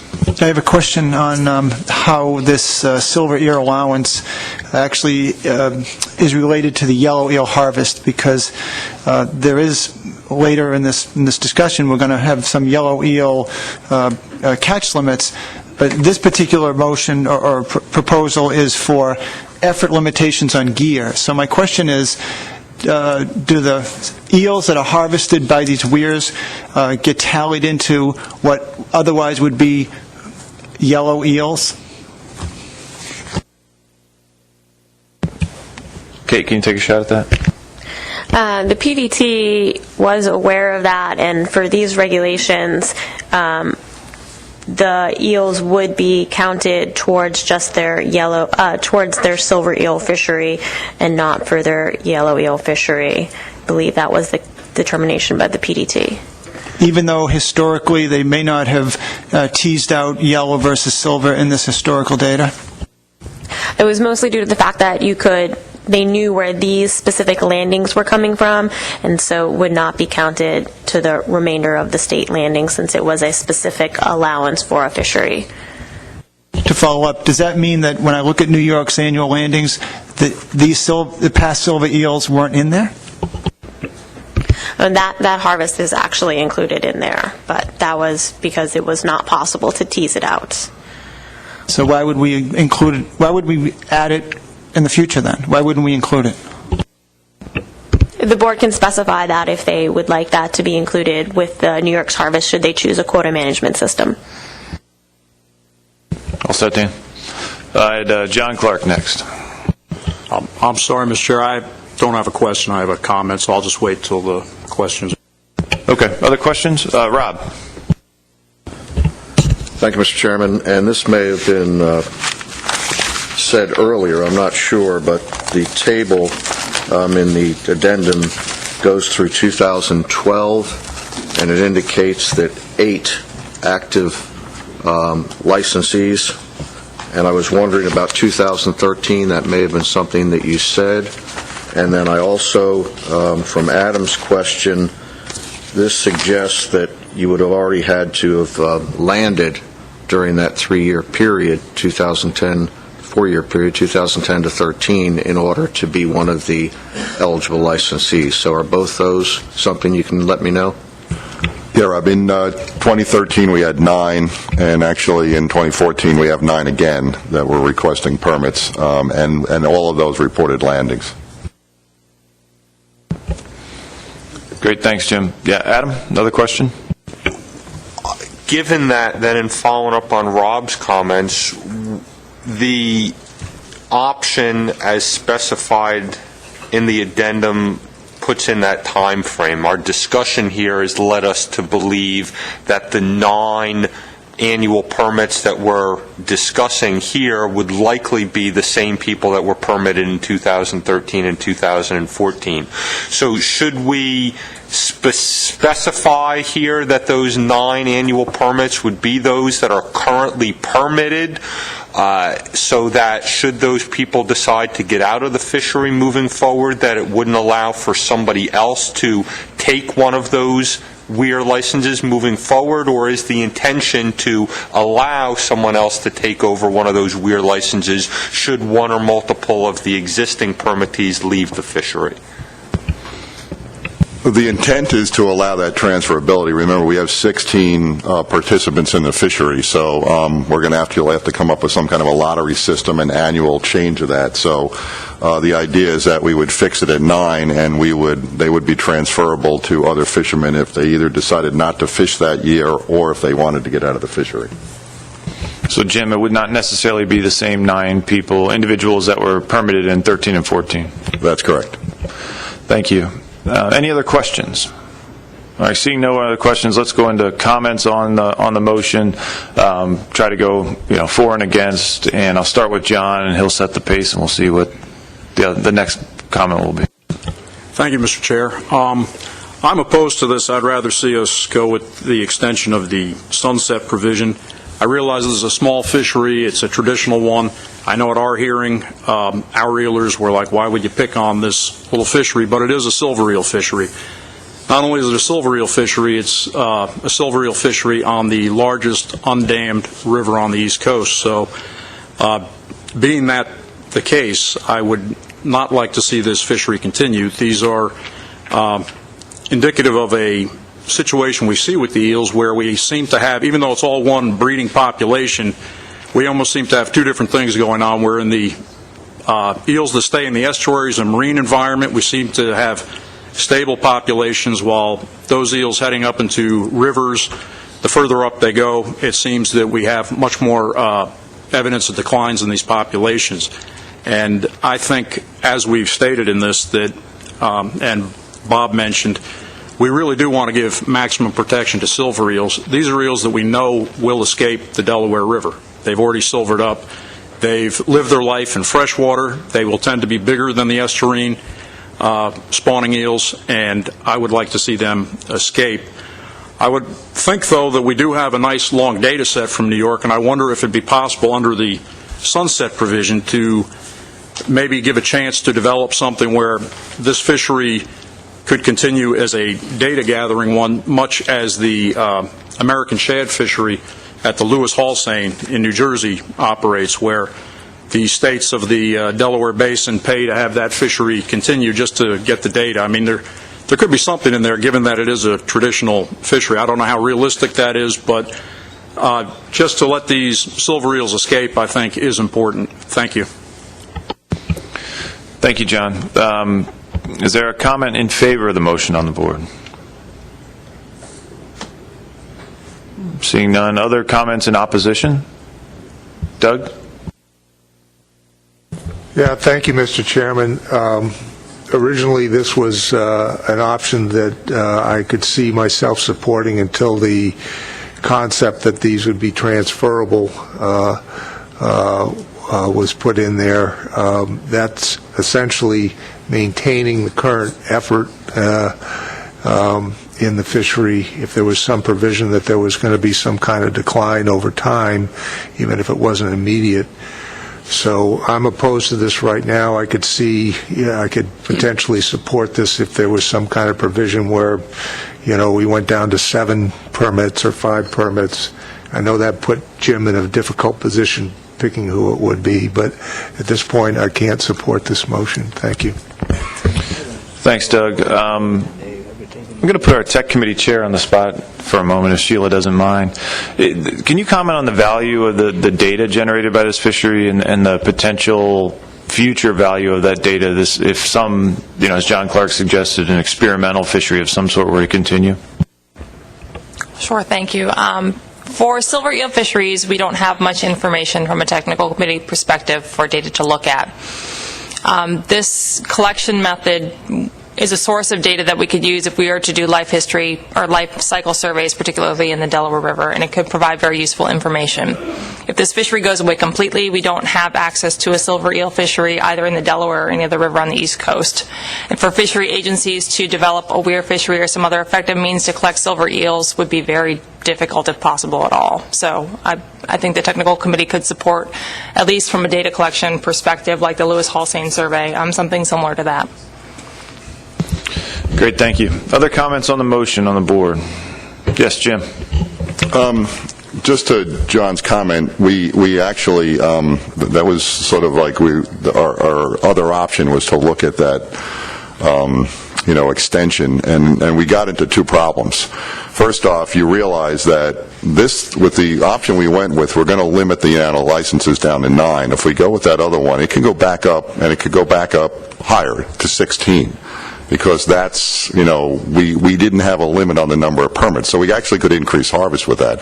And secondly, what would the date be that you would think we would stop doing this? Because if we keep kicking this down the road and do this year after year after year.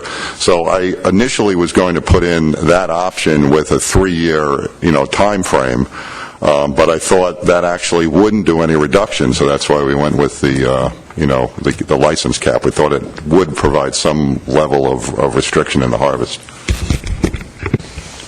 Thanks. Other comments on this motion? What's it? Bill Adler and then Dave Simpson. Thank you, Mr. Chairman. I'd like to ask whether or not if something like this were to go along, if there's limits on the nets in there or the limits on the seasons or the time periods that might be reduced with the 9 people that are operating, and that contributing to some type of a decrease in the catch. I don't know what the rules are in New York on how many nets they can have or when they can fish, but is there a way that if they were allowed the 9, that they could cut back on the 9 guys, they could cut back or in another way, and thus it would end up being a reduction? Jim, can you respond to that? Again, if you put in the seasonal restriction, it's not a seasonal restriction works if you've got the fish present for that time period and it's present that you can capture it at all times. That's not the way this fishery works. It could be not available for several weeks at a time. So the seasonal restriction may either kill the fishery or increase harvest. So it doesn't really work for this fishery. David Simpson. Yeah, thanks. I'm opposed to this motion. I think every other state around the table on the East Coast has made that commitment to conserve silver eels. It's sort of one of the cornerstones of the eel plan. I think we know the experience of making one exception, right from the eel benchmark assessment, fishing on out-migrating silver eels could be particularly detrimental to the stock. I mean, we've been telling each other that for years now. So, I don't see why we should be making an exception for this one system that may be particularly valuable, and I don't really buy the argument that we should let this fishery continue so that we get the data. On that logic, we should all have fisheries so we could get more data. I think that's counterproductive. I also thought I heard earlier that there was some uncertainty whether what they were catching was all silvers, all yellows, so I'm not sure that there's any, intensive monitoring that would provide the silver eel specific data that we're looking for. So my preference is to let this sunset and have some consistency up and down the coast on silver eel conservation. Thank you. I had Bob Ballou and then Adam, so we're starting to recycle comments and questions. But go ahead, Bob. Thank you. I just wanted to note my concerns with this motion as presented, and it's for the reasons already stated. It's such a blanket allowance for continuation of the silver eel fishery. Granted, a small-scale fishery. Granted, great historic aspects to it. I've seen these weirs, and I've seen the operation, so I'm aware of what we're talking about here. And I do feel that if there was just something added that would provide for some sort of reduction or attenuation of these captures, I'd be more comfortable with it, and that could be issues such as non-transferability of the permits or some sort of a reduction from the 2010 levels. But I just don't see that in this motion, so for that reason I'm not supportive. Thank you. Great, thank you. Adam and then Leroy. Thank you. I'm going to make a motion to amend this motion to include that those limited would be those permitted participants that fished in reported landings from 2010 to 2013. And if I get a second, then if I can speak briefly to it, I will. Thank you. Is there a second to that motion? Lauren, thank you. Adam, go ahead.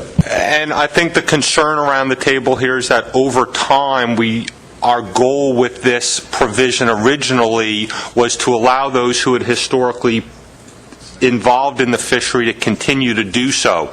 I think that with this amendment, it would allow those who have been fishing to continue to do so, but it would give us some confidence that over time, as those people exited the fishery, no one else would then enter the fishery and would then put all the states on a level playing field. Adam, I think Kate has a question, just to make sure that we're on the same page with what you're suggesting here. Just so to be clear, you would actually like it to read how it is actually written under option 4, the license cap, to those limited who are permitted New York participants that fished and reported landings during the time period, and that those would not be transferable, and which that number could originally be higher than 9 permits. No, that's not correct. It would move to amend that would add the sentence that I did. So it would basically be option 4 as it exists with a cap of 9. So the entire option, if this amendment went through, then the motion to come before the board would read, move to implement a license cap of 9 permits for the New York-Delaware River weir fishery, limited to those who had been permitted participants that fished and reported from 2010 to 2013. That would be the intent of the final motion to come before the board. And would those licenses be transferable or not transferable? As written, I would not include transferability. As it's written, it's not addressed, so it would allow transferability. I would offer that as it's written on the board without including it, that it would not include transferability, and if it would be a friendly amendment to include to my own motion at this point, since nobody else has spoken to it, I think I can still go ahead and change it, if Mr. Lustig agrees, without transferability. Lauren, you okay with that? He's shaking his head yes, so thank you. Jim, go ahead. Okay, we're back to the last meeting, and I may have to rely on some of the comments that were made by our legislator from Pennsylvania. The reason we took transferability out was that we were supposed to try and reduce harvest. If this goes through, we will eliminate this fishery. It will eventually go away, and it'll be a 100% reduction in this fishery, which I think was not the intent of it. At least if you go back to the original addendum 3 and 4, it was to reduce harvest, not to eliminate fisheries. I can work with some lower number, but not allowing transferability will eventually end the fishery. Thank you. I had Leroy and then John Clark. Commenting on the the motion to amend, please. Thank you, Mr. Chairman. Yes, I was going to ask Jim basically the same question that Adam proposed here, and that is, was the intent that the transferability would only be to those that already had licenses in this time period from 2010 to 2013? Was that your original intent or not? No, again, this is a generational fishery, so they have kids. A lot of these guys are old, and they got kids that are already in the fishery that want to get their permits. So, again, it's a small number, but it's still something that's generational. John, did you have a comment on the motion to amend?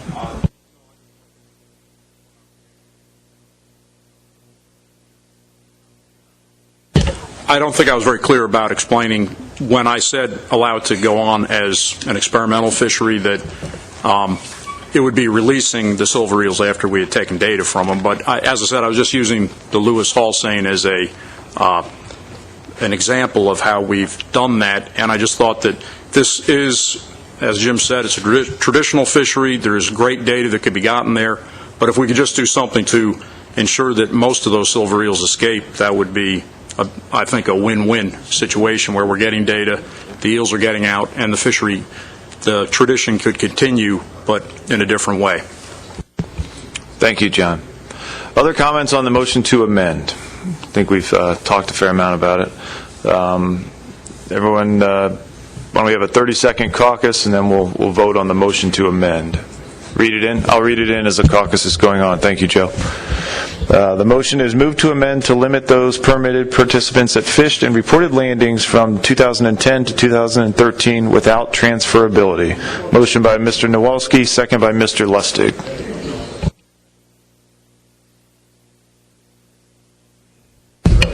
All right.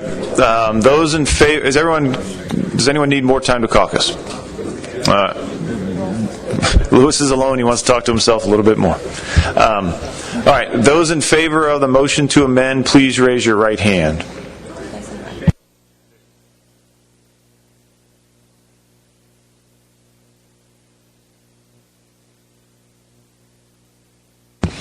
Those opposed, like sign.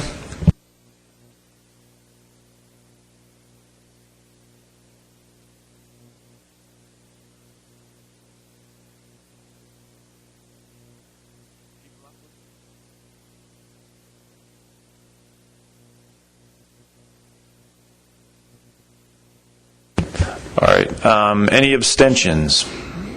Any null votes? N-U-L-L. Got a null vote from Maine. Thank you. So the motion fails. The motion carries 9 votes in favor, 8 in opposition, and 1 null vote. So the motion does carry.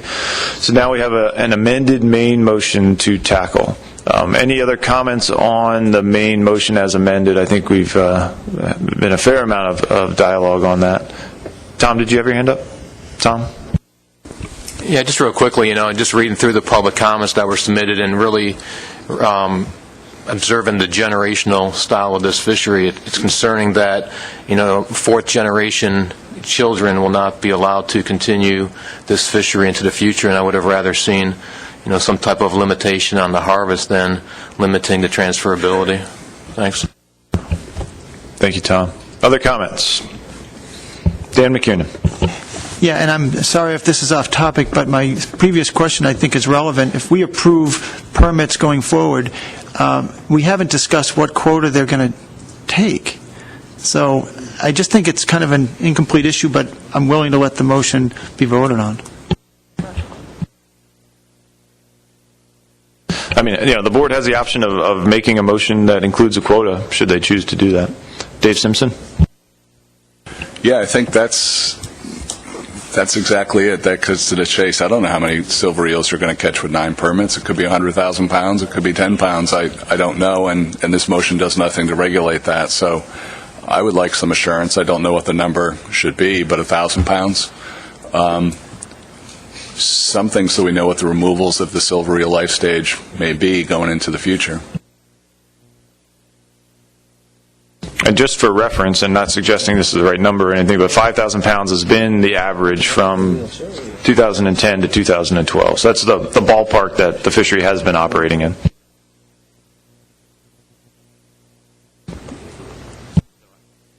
I'll move on, Dave, and you can think some more. You look like you're pondering. All right. I had another hand on this side of the room. Yes, go ahead.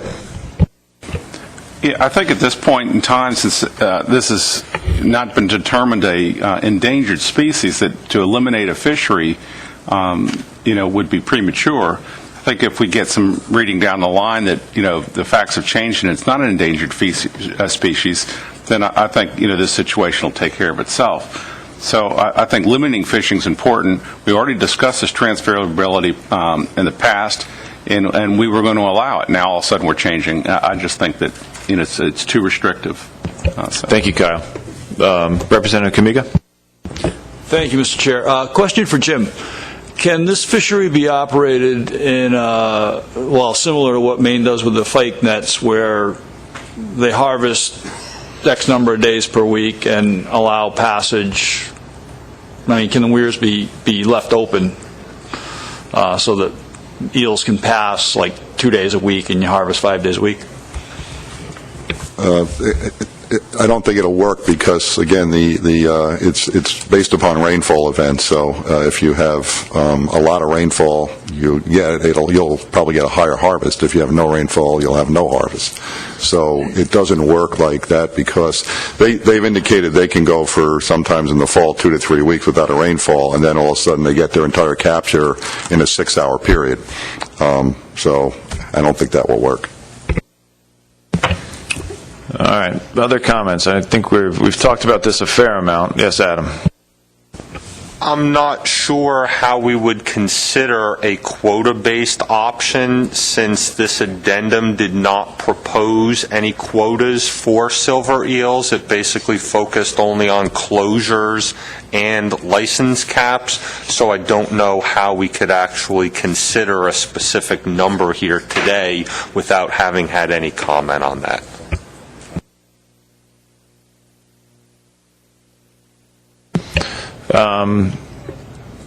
Got one hand in the audience. I said we go there briefly. We are running tight on time. This is supposed to be the easy one. So Arnold, very briefly, and then we're going to vote on this motion. Arnold Leo, I represent the fishing industry of the town of East Hampton. I just want to make the comment that it's very disturbing the lack of flexibility here in this approach, which will end a very small traditional fishery, which lands an extremely small percentage of the total eel harvest. And I think that it's the wrong way to go to close out small traditional fisheries that are not, having a significant impact on the spawning stock. Thanks. Dr. Daniel, and then Representative Minor. Yeah, I'm not at all happy with the without transferability language. If we vote this down, can we start over? That's where we would be. Okay, so we could do something without transferability if we vote this down. Yeah, I think you're starting over. All right, I'm going to speak in opposition to the motion then. All right, anyone in favor? I think we need to get back to our parliamentary process here. We're going to be here all night. Representative Minor. I just wanted to clarify.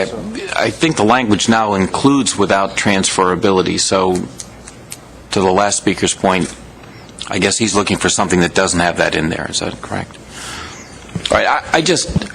I'd like to think that there's a way to take what we currently have in this language and demonstrate some reduction in the take. And if I understood correctly, the historical data seems to show that there were about 5,000 pounds harvested in that fishery. Is that correct?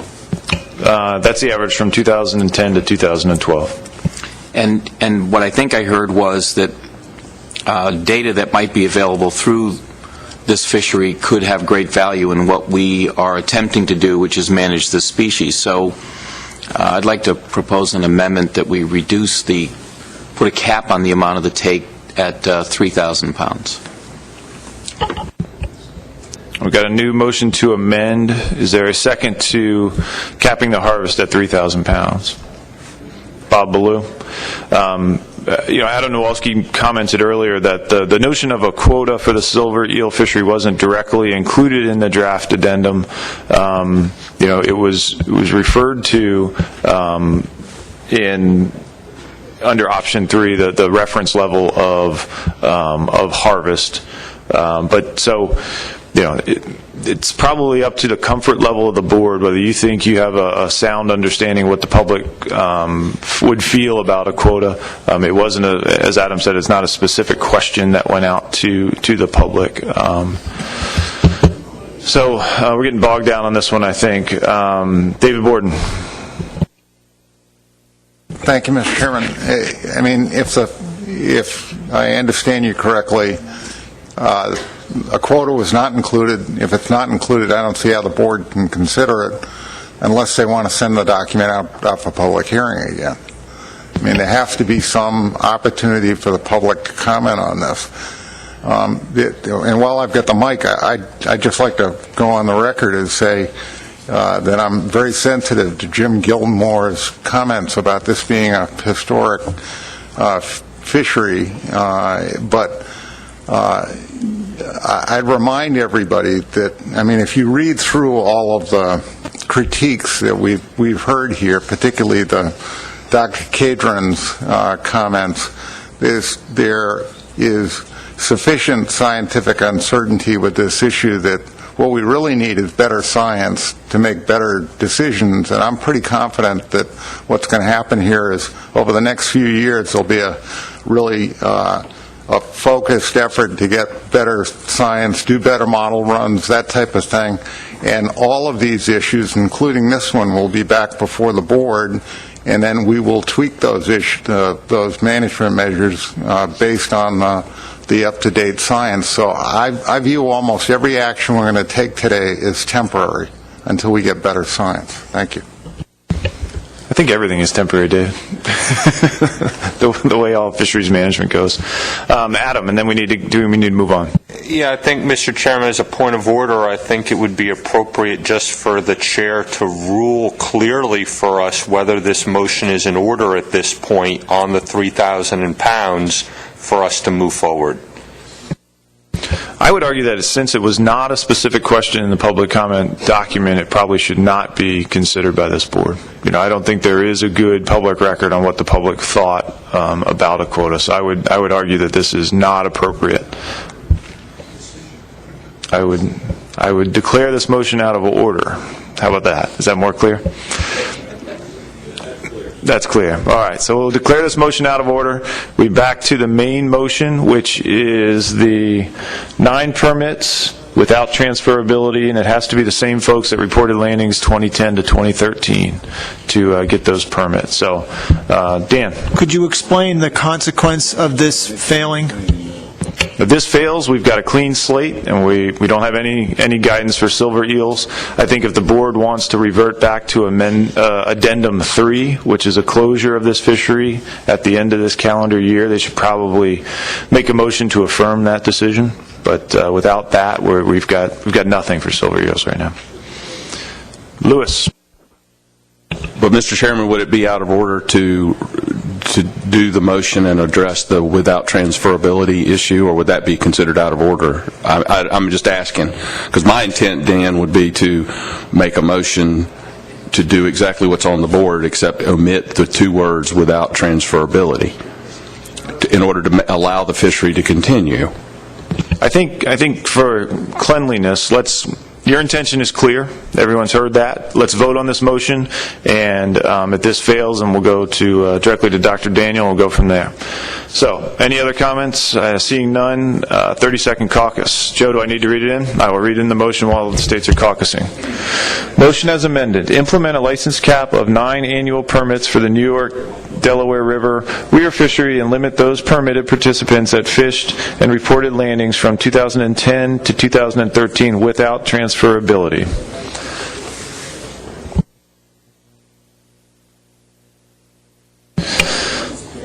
All right, those in favor, please raise your right hand in favor of the amended motion.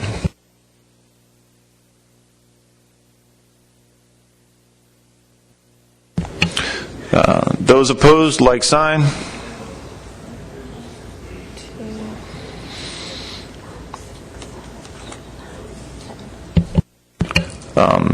Abstentions? 2 abstentions, the Federal Services, thank you. Any null votes, N-U-L-L. Delaware is a null vote. So motion fails, 4 in favor, 10 opposed, 2 abstentions, and 1 null vote. Dr. Daniel, I said I would go to you, so you're up. I'd like to make a motion that we implement a license cap of 9 annual permits for the New York, Delaware River weir fishery and limit to those permitted participants that fished and reported landings from 2010 to 2013. Is there a second to that motion? Terry Stockwell, thank you. I think we've talked this out. I'm not sure additional dialogue will change anyone's mind on how they want to vote on this issue. Can I ask a question? Kate has a question. Just for clarification, Dr. Daniel, is this, would any participant have to be someone who initially fished and reported landings from 2010 to 2013, or with the transferability, could it go to someone who did not meet that criteria in the future?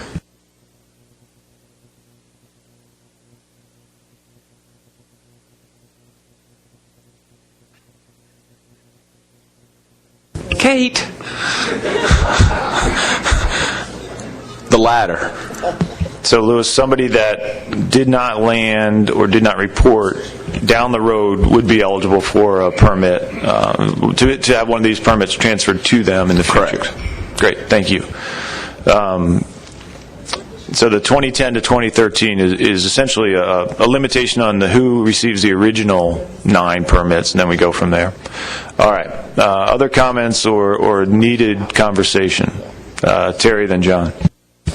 Yeah, thank you, Mr. Chairman. I just would like to reiterate David Borden's comments. We have a pending listing. We're going to have another stock assessment, I'm sure, before these participants are finished fishing. This board is going to readdress the measures on all of our life stages within a few years, and I have comfort with this motion on the board. Great. Anyone opposed to this motion wants to make a comment?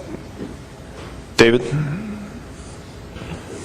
I need to be clear on the point of order things. First, I'll say I thought the quota was in order because we considered a range of alternatives at public hearing, from do nothing to close the fishery, and limit it to half of that, I think, or 60% of that I thought was in bounds. But on this one, as I understand it, it's the original motion that we amended to include non-transferability. So I don't know how, if that's with that understanding, how this is not revisiting the decision to stipulate non-transferability. My thought is that the difference is the original motion did not have the time frame in it, 2010 to 2013.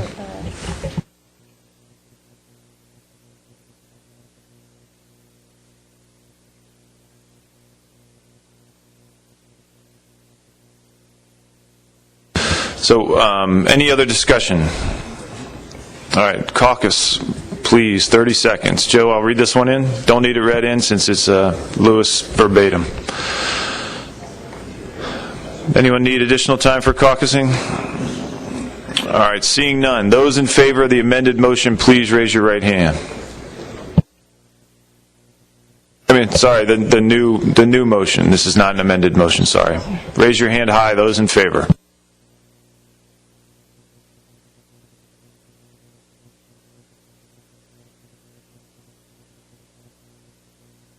Those opposed, like sign.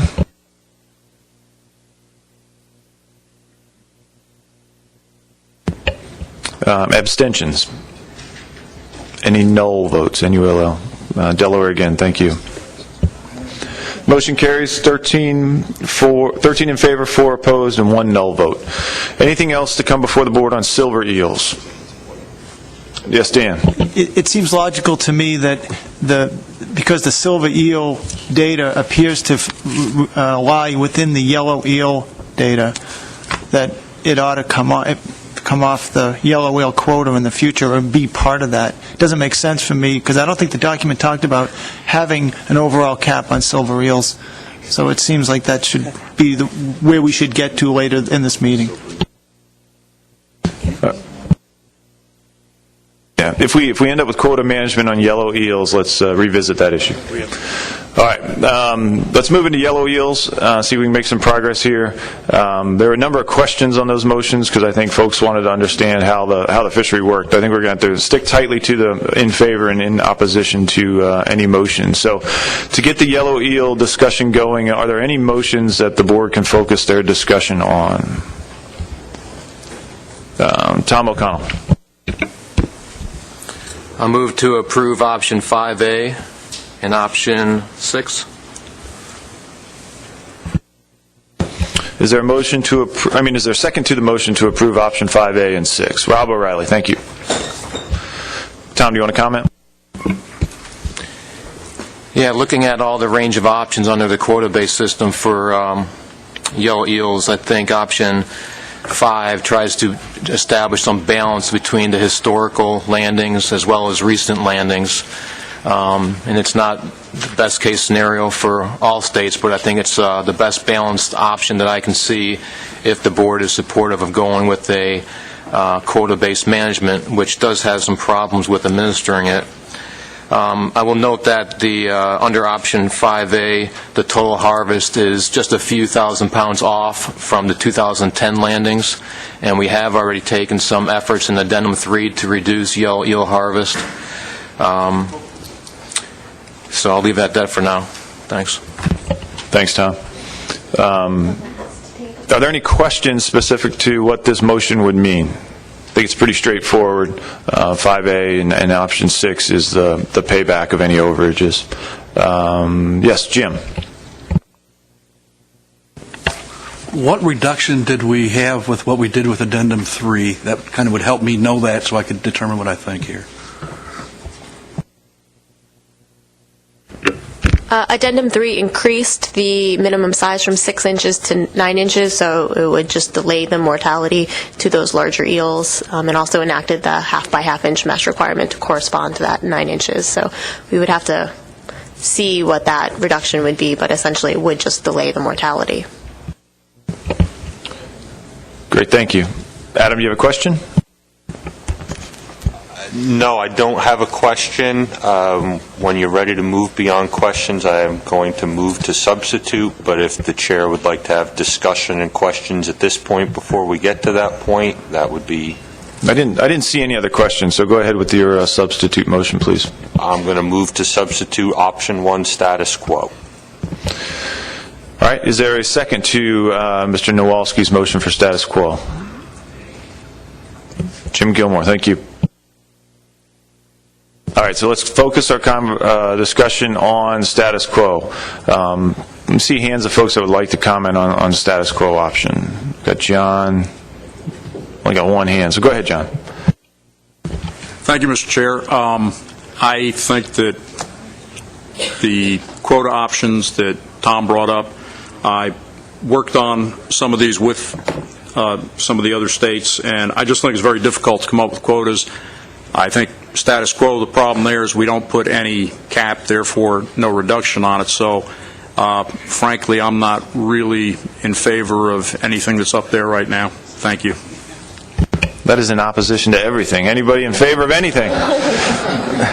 Anybody in favor of the motion that's up on the board? Jim. Thank you, Mr. Chairman. A couple of things, and they've already been stated. Remember, we're going to have a lot of changes to this. We've instituted that size limit, and once again, and I'll reference Menhaden.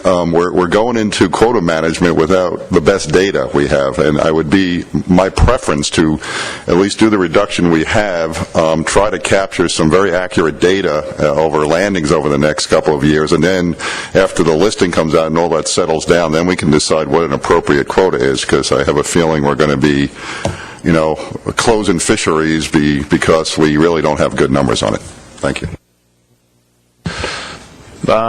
Yes, Lewis. I'm a little concerned about what appears to be a sort of a schizophrenic approach here. I mean, we just argued in the silver eel fishery that we needed to reduce the harvest, and now we're saying with the yellow eels we don't.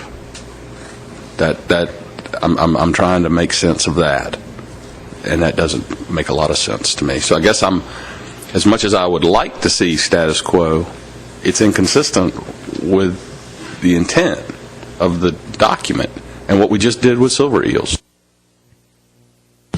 Rob, are you in favor or opposed?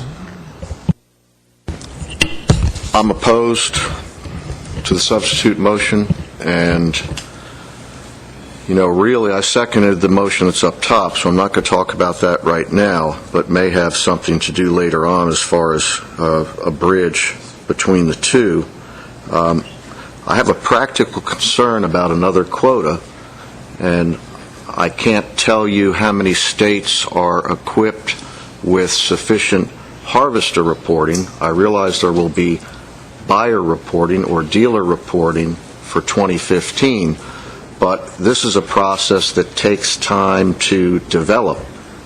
So some states do have mandatory reporting, trip tickets, that type of information. Others do not. Another quota could end up along the lines of we didn't know we had that many harvesters, we didn't know we had that many licensees, that many licenses, things that we've heard for other species. So I am in favor of a harvest reduction, but I am wary of what the outcome might be of a quota. But at the same time, I think we have to move forward in some sort of step, and I'm not ignoring the 2015 September finding that is out there by U.S. Fish and Wildlife Service, and I think we've operated under that premise for several meetings, and so I will speak against the substitute motion. Thank you. Is there a comment in favor of the status quo motion? Adam. Thank you. In speaking in favor of the motion, we just went through our Addendum 3 process with the change in size limit that the goal was to achieve a reduction at that point. We have, as has been discussed in the previous discussion, a number of items that are going to be upcoming that are likely going to cause us to revisit this in the near future. We also had overwhelming public comment in favor of status quo as well. So I think in light of all of those, this is the right course of action at this time. I'll just simply also add that with regards to schizophrenia on the board in terms of how this may be consistent with the last motions that we did, I would just offer that we were talking about one specific element of the fishery. It was a very small element of the fishery. I don't think we would be doing anything other than kidding ourselves in that that element of the fishery was having a substantial impact on the silver eel harvest. I think that issue was more about just bringing the gear regulations in line with what's going on with the rest of the coast. Thank you. Thanks, Adam. Anyone opposed to status quo? David. Yeah, I think through all this process we've been concerned, we've expressed concern about the status of this resource and the need to do something to limit harvest or even reducing or even reduce it. And we've also been advised that what this commission does or doesn't do will weigh in the determination the Fish and Wildlife Service has relative to listing. So I think this would be an unwise move for those who would like to see a fishery continue into the future. Thank you, David. Is there anyone on the board that thinks more dialogue on this, status quo or not status quo is going to change your mind on whether we should maintain status quo? John? Thank you, Mr. Chair. These are very different fisheries we're talking about, the yellow eel fishery and the silver eel fishery. The silver eel, as we mentioned, that's a riverine fishery. That's almost a different subset of eels. The yellow eel fishery is prosecuted in estuarine waters. We have conclusive evidence that these estuarine eels, marine eels, do not go into fresh water. They mature at a much younger size. There's not much evidence that there is really a problem with overexploitation of the yellow eel fishery. Because we did mention that we did want to reduce our overall harvest of yellow eels, I think we can do something. But when we look at our landings since the fisheries management plan went into effect, we've only gone over 1 million pounds in the 15 years that the plan's been in effect 3 times. I think the 2010 landings as a cap on the status quo, which is one of the options in here, would allow us to make sure the yellow eel fishery doesn't grow, but at the same time remove this burden of implementing state-by-state quotas on everybody. So it's just my opinion. Thanks. All right, thanks. Let's caucus on the substitute motion, which is for status quo, which would essentially maintain the Addendum 3 provisions for yellow eel.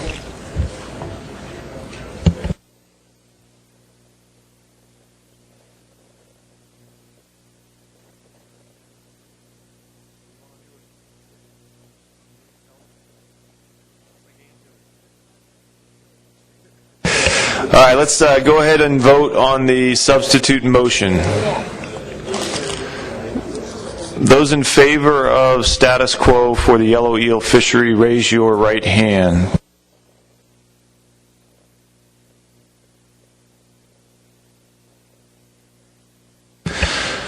Thank you. Those opposed, like sign.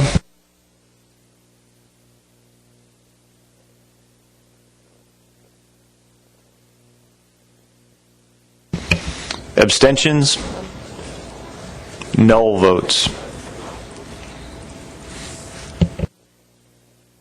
Motion fails, 5 in favor, 13 opposed. So we're back to the original motion, which is to approve option 5A and option 6 for the yellow eel fishery. Let me see a show of hands of folks that would like to comment on this motion. I see 2. Go ahead, Dan.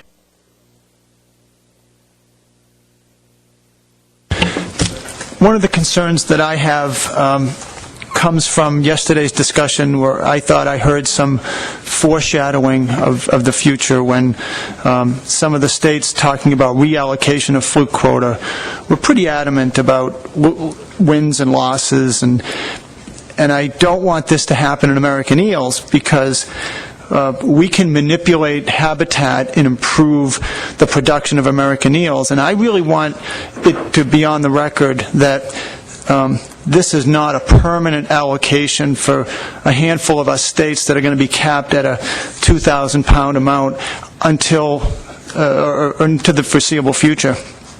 Just for an example, if this were to pass, in order for Massachusetts to get from a 2,000 to a 4,000 pound quota, Maryland would get 1 million pounds from the proposed 500,000. I don't think the Commission would want to see that. So I would like there to be some opportunity for higher quotas without having to expand the entire quota, especially for these states on the lower end. As Jim Gilmore pointed out, a lot of the data collection is really poor for a state that might only have a few hundred pounds of commercial yellow eel harvest. Part of the problem is we think there's yellow eel harvest going on for personal use that may not get into the dealer stream, and so it's not well recorded. And so on there's 2 issues here. One is there is underreporting that's problematic, but the other is as we enhance habitat, I'd like the states, say New Hampshire and Maine, and Massachusetts and Connecticut and Rhode Island, that could be capped at some very, very conservative amounts, to be able to come maybe to the technical committee. So I guess what I'm asking for is, would it be possible to get a higher ceiling, not on the quota, but for, say, potential, without having to do a full-blown raising of all quotas on the East Coast? Could we get a 10,000 pound, allowance? We wouldn't go from 2 to 10 until we proved increased passage, habitat enhancement or something, because I just don't want to be regretting. I don't want our successors to regret this, that we have been capped at such a tiny amount going forward forevermore. Dan, I think that notion falls more under the state sustainability plans, which is, providing evidence your fishery is sustainable, and then providing evidence of changes in habitat and other conditions that you made to justify a state's quota. So no other ASMFC plans do we have the ability to adjust a state's quota and essentially add fish to pile A and take them away from state B without the addendum or amendment process. So, and there are quota transfer options in the document as well. Right, but if we were to undergo a massive habitat restoration program like Maine did with one of their rivers, we'd want to be able to go through the TC and ask the board for more quota without having to raise the entire East Coast's quota. That's what I'm getting at. This is different. This is not a migratory species that's a unit stock and each of us gets our wedge of the pie. This is a species that we, as an individual state, can seriously enhance the production of the fish in our waters. Well, the way the addendum is written right now, that falls more under the sustainability plan than under these quota management options. I don't think we have the latitude to increase state quotas, based on habitat restoration and other things. Because under your scenario, without increasing the total quota, your state would receive more eels and the remaining states would receive less. No, correct? Only the states that asked for more eels would get it. In other words, if we came in and asked for a 10,000-pound quota in 4 years because we've taken down a few dams, I'd like to have that approved without having to increase the overall eel quota by 5-fold, because that's what you're talking about. For us to get to a 10,000-pound eel quota, how do we get there? Do we have to raise the East Coast quota by 5-fold? Well, no, I would say if Massachusetts demonstrates under these scenarios, assuming your base level starts out at 2,000 pounds and you justify or make habitat changes to justify your quota increasing to 10,000 pounds, I think that could be a unique change to Massachusetts should it go through, but it would have to come back through this board. I don't think that necessarily means your habitat change, habitat improvements affect quotas in other states or total quotas. That's right. Is that right? Yeah, so I think there's always latitude to bring things back to the board through the next addendum process, and if your comments are essentially a placeholder that heads up, we all can affect eel productivity in our states with habitat restoration, and we may come back at a later date and ask for some more quota. I think that's duly noted for sure. All right, thank you.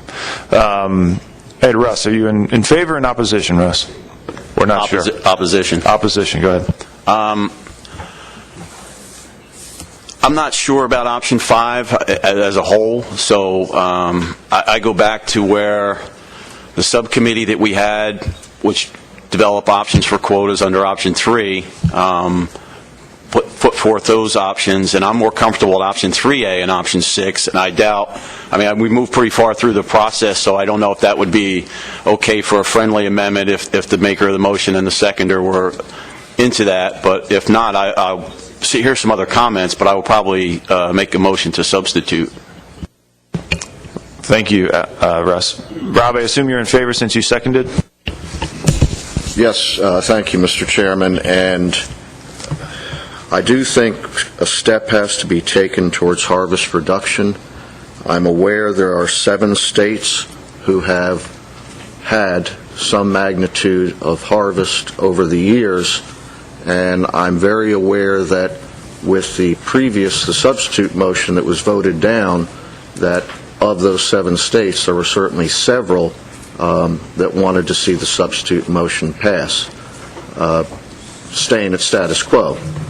I do not favor staying at status quo, but overall I do favor progress, and I still am very concerned about reporting and about a quota, and states that really have been challenged by quotas for other species, so it may be that there's something in between a 10% reduction and status quo that would sit better with other states, not in a compromised manner, but I think that if you look at those 7 states, there are probably 3 different options that would be the preferred option by one or more of those states. It's not as if we can all line up and say that's our preferred option. So I'm aware of that.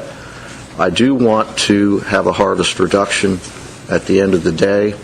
I think we need to be ready for the future stock assessment at the same time. I think we need to be ready for the finding that's going to be provided in September 2015. And so I would like to see maybe some other ideas on that motion up there, perhaps. Thank you, Al. We got looking for a commenter in opposition to the motion. Dennis? Thank you. I have a comment related to Dan McKiernan's earlier comments.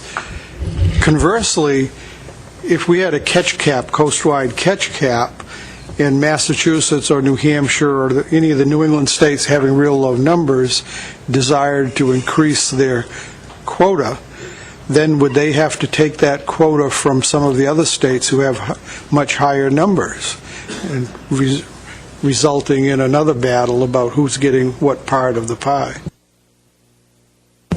Well, under the catch cap options, it's essentially a coast-wide quota, and you catch them when they're available, and when that's landed, you're shut down. So if there's more fish available to New Hampshire, your percentage of the total landings would go up, but that wouldn't be necessarily an allocation. It's just an opportunity, or a result of the fishing opportunity. Looking for motion or folks that support this motion. Lewis? No? Anyone? Other hands of folks that support this motion? Tom O'Connell. Yeah, as the maker of the motion, and listening to the board's discussion, I'm getting a strong sense with the purpose of this addendum in the discussion today that, keeping the harvest at 2010 levels may not be acceptable. And I'd like to suggest, I guess I have to amend the motion to amend option 5A to read option 5 with a 5% reduction. So, Tom, that's a formal motion to amend? Yes, and that would put the quota below the 2010 level. Great, thanks. And I think I'd rule that in order since it's between the options of no reduction to 2010 and a 10% reduction. So now we're going to focus. Oh, actually, is there a second to that motion, a 5% reduction? Marty Gary, thank you. So let's focus our conversation now on the 5% reduction from 2010 harvest. And Tom, this would retain the option 6 in the main motion, correct? Correct. All right, thank you. Dr. Daniel. First, I have a question. Because I had real concerns with 5A because, there are states that actually have their harvest increased. North Carolina saw a 50% reduction in their harvest with option 5A, and that's not good. So I think, am I understanding correctly, Kate, that North Carolina's harvest this motion would mean North Carolina's harvest was 122,000 pounds minus 5%?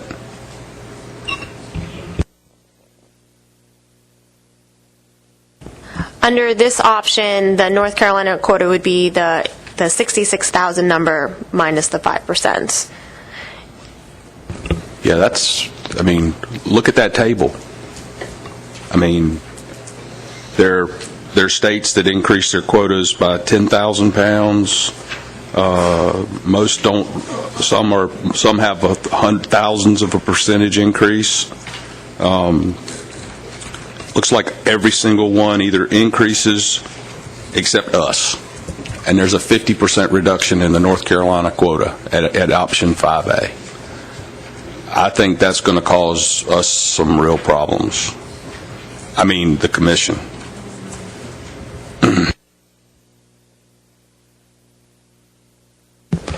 All right. Thank you, Lewis. John? Thank you, Mr. Chair. I think Lewis hit the nail on the head with the problem with these, first of all, the state-by-state allocations. Then I think these quotas are just going to be extremely difficult for states to manage. If we go to transfer, since a good portion of the harvest comes in the fall and the late fall, it's going to be very difficult for a state to say, well, we have excess quota, because they don't know whether their quota is going to be used up by the end of the year. So I'm perfectly fine with staying at the 2010 harvest level. I don't think we need to reduce that. I just don't like these quota options. I'm more in favor of a cap. Thank you. All right, thank you. Dave Simpson. Could I ask Kate, just to make sure I'm right here? So option 5A is the total quota is set based on 2010 landings with a little bit of adjustment for a minimum for each state. And then the allocation is based on the 3 high years of each state from 2004 to 2013. So that's where the difference that Lewis is pointing out would come from. This 5A option is the weighted quota, so it's based on, the allocation is based on a weighted average where 70% is attributed to the average landings from 2011 to 2013, and 30% is attributed to the average of the 3 highest landings from 2004 to 2013. So that's where that difference comes in, because there's those 2 different weighted options you add. And All right. Bob, are you in favor or opposed to 5A minus 5%? Opposed. Go ahead. We'll be looking for someone in favor next. Thank you, Mr. Chairman. I believe this might be a question to Sheila. Throughout the document, and with regard to all of these options, there is a sentence that reads, the technical committee does not recommend implementing a coastwide quota above the 98 through 2010 harvest average, which is 907,671 pounds. Does that remain the TC's recommendation? Does that, irrespective of what happened with Addendum 3, does that continue to be the TC's recommendation with regard to this addendum? Yes, that continues to remain our recommendation. So my follow is that, taking that recommendation to heart, I find that there are only 6 options in this document that would achieve the TC's recommendation.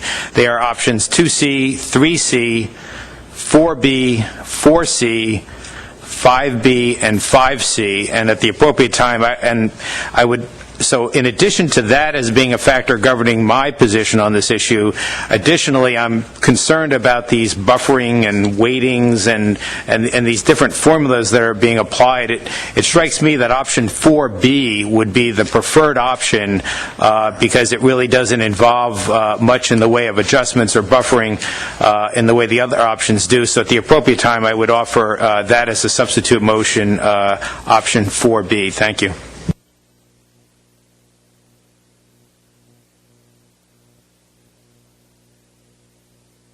So we can go sort of to the 3rd level. So if you want to amend a motion to amend, you can do that, Bob. I don't want to complicate things, so I'm comfortable allowing this to play out. I'll look to your lead, Mr. Chair, but I just wanted to signal to the board my feelings on the matter and why I'm feeling that way. Thank you. Thank you, Bob. Things are plenty complicated, so I think we'll just roll with it. So again, let's comment on the 5% reduction from item 5A. Bob was opposed to the motion on the board. Someone hand up with that's in favor of the motion. Jim Gilmore. Thank you, Mr. Chairman. I'm in favor of the motion, and mainly because it's kind of back to when we were trying to do status quo. I mean, the data we're looking at is highly variable. Now we're starting to split hairs about if we're getting an increase or decrease, whatever. That's the problem. The data is not very reliable, and if you look at the time series, I mean, North Carolina went from a low of 39,000 to a higher of 122,000. I mean, it's all over the place. I think, Lewis, I understand your point, but, if you look at your trend, it's that quota you would get is kind of keeping you what your relative quota is about the last couple of years, so it seems reasonable on that point. My data is terrible, and I'm looking at, I think my 30,000, whatever the hell it is below it because I have poor landing, so I'm going to have to struggle with that. So at this point, I'm willing to support this because at least we can start getting some better data, and it's the best we can do at this point in time relative to the landings, which are poor data. Thank you. Thanks, Jim. Someone opposed to the motion? Adam? I'm opposed. As per my counterpart from New Jersey, we believe another option would be preferable. I believe that this motion on the board right now contemplates a reduction, which is substantially different. So before getting into substituting a different option, I think it would behoove us to, even though I'm opposed to this and I plan to make a motion to change the option here, I'm torn, Mr. Chairman, whether to do that now or wait and let this motion go through, because it applies this new idea of a 5% reduction, and whether that's what we really contemplate here. Is it the belief of the board that at this time we're contemplating a specific option or a 5% reduction? What is more important to decide right now, and what would move us forward, do you believe, the quickest? Well, I think the board's contemplating the package, the 5% reduction and the allocation that's included in item 5A. So, if you think a substitute will get us out of this, I'm happy to have it. I'm not convinced. I think philosophically, folks are talking about reductions versus allocation, and those. Everyone's looking at what does this mean to me, and separating those two things out is pretty tough. I think it's better to vote this up or down, dispense of it, with the notion that others may come up with different ideas at the end of this should this not pass. So that would be my recommendation moving forward. Robert, are you opposed or in favor? I assume in favor. In favor, and one of the main reasons is it brings in recent data from the fishery, and something I haven't heard about when you look at the haves and have-nots running through these options is, should there be an expectation that the effort that has been in this fishery for the last several years is something important when you look at these quotas. So when you dig back to 2000 to 2012, are you really capturing the fishery the way it is now? I think at least for this particular option, the 5A, which has now been halved to 5%, you are looking at the current effort in the fisheries, but you're also giving a 30% allowance to what happened in the past. So I hadn't heard that really expressed before.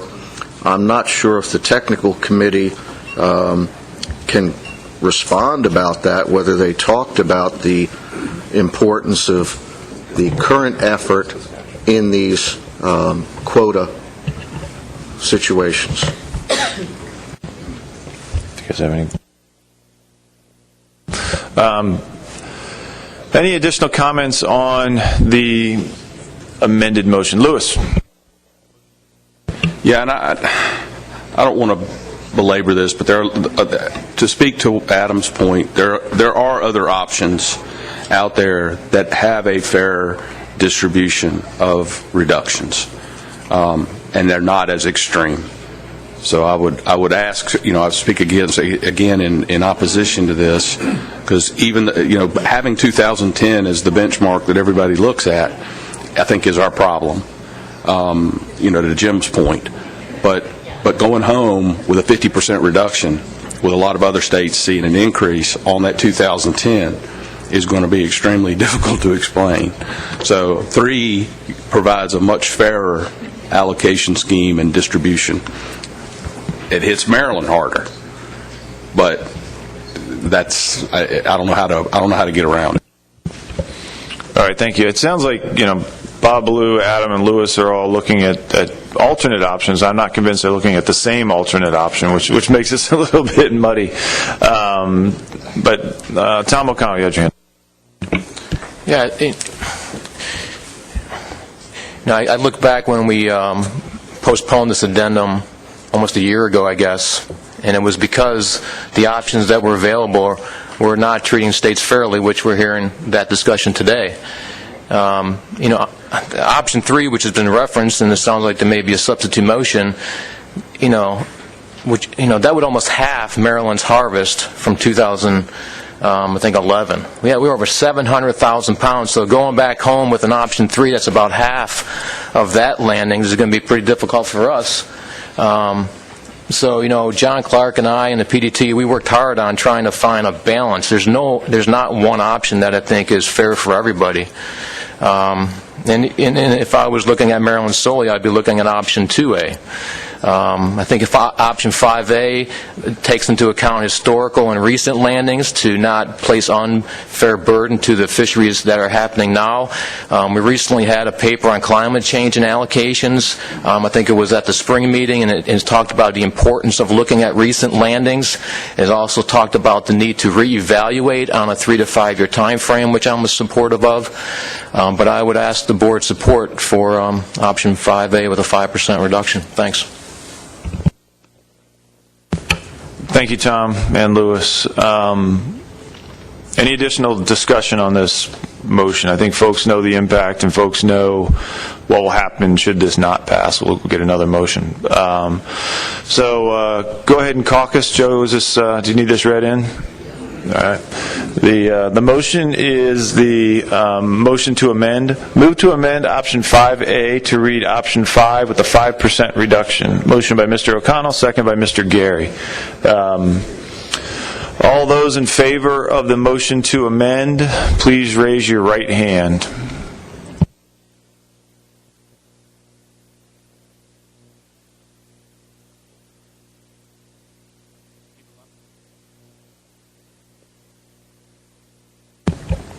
Those opposed to the motion to amend, like sign.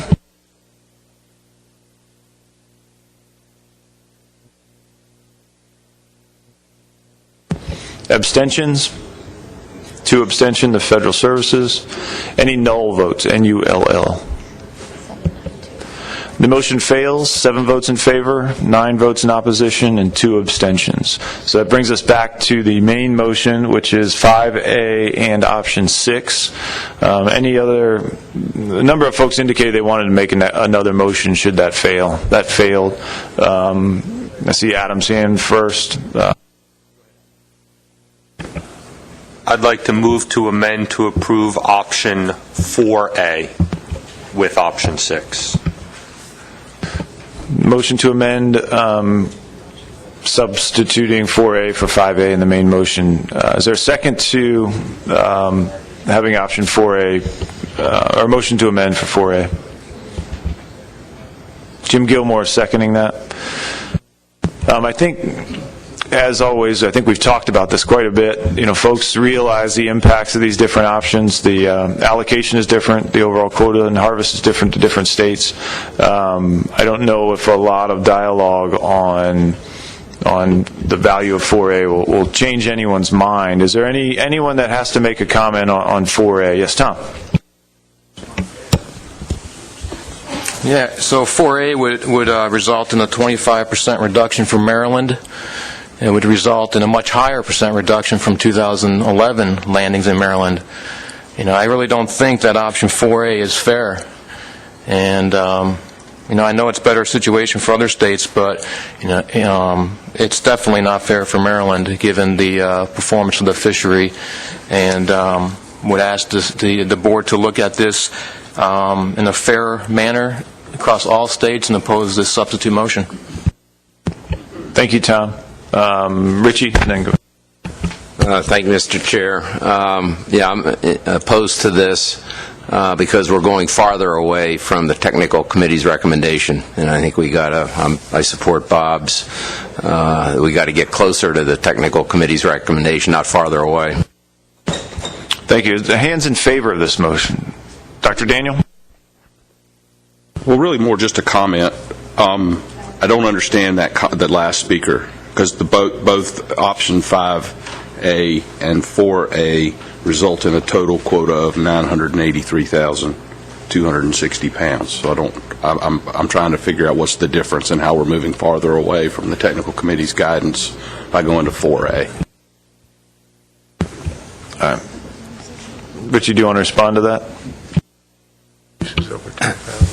Yeah, I was responding to the 5% decrease. Thank you.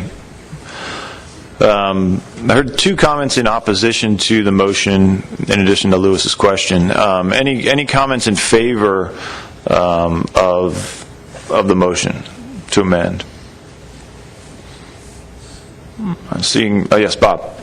Thank you, Mr. Chairman. I think option 4 is the way to go, and I certainly appreciate where Tom's coming from, although when I look back at Maryland's landings, back in the period prior to 2010, Maryland's landings were less than, if I'm reading this correctly, the amount that would be afforded under 4A. So, fairness is always in the eye of the beholder, and I just want to bring the board's attention to the fact that it's not an easy pie to slice up.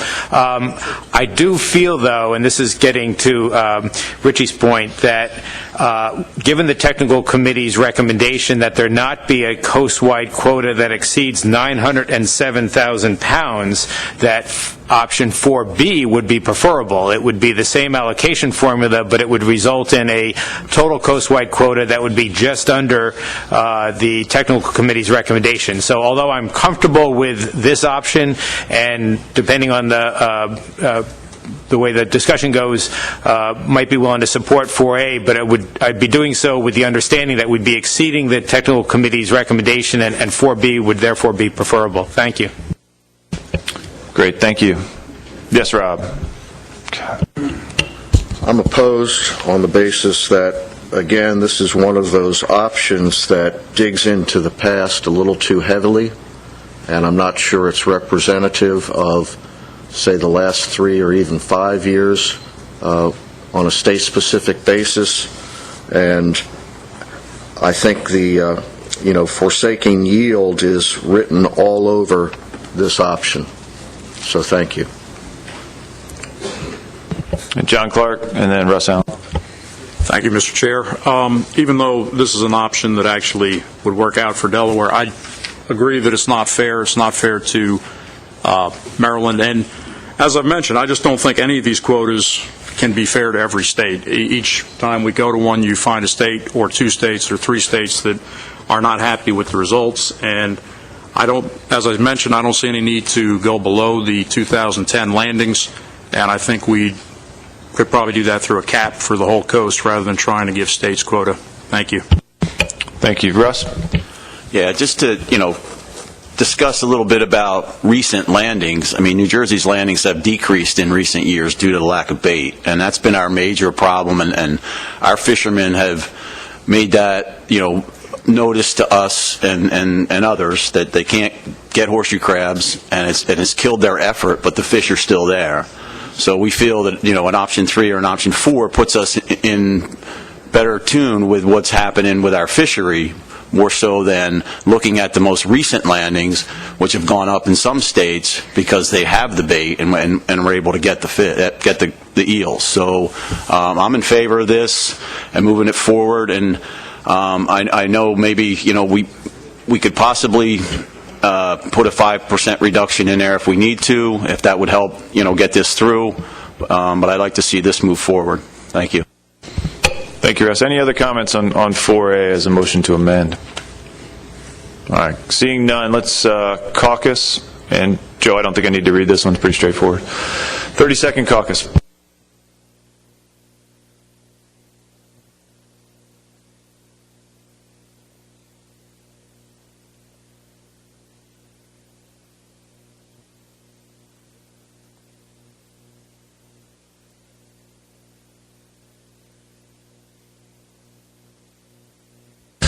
All right, those in favor of the motion to amend, please raise your right hand.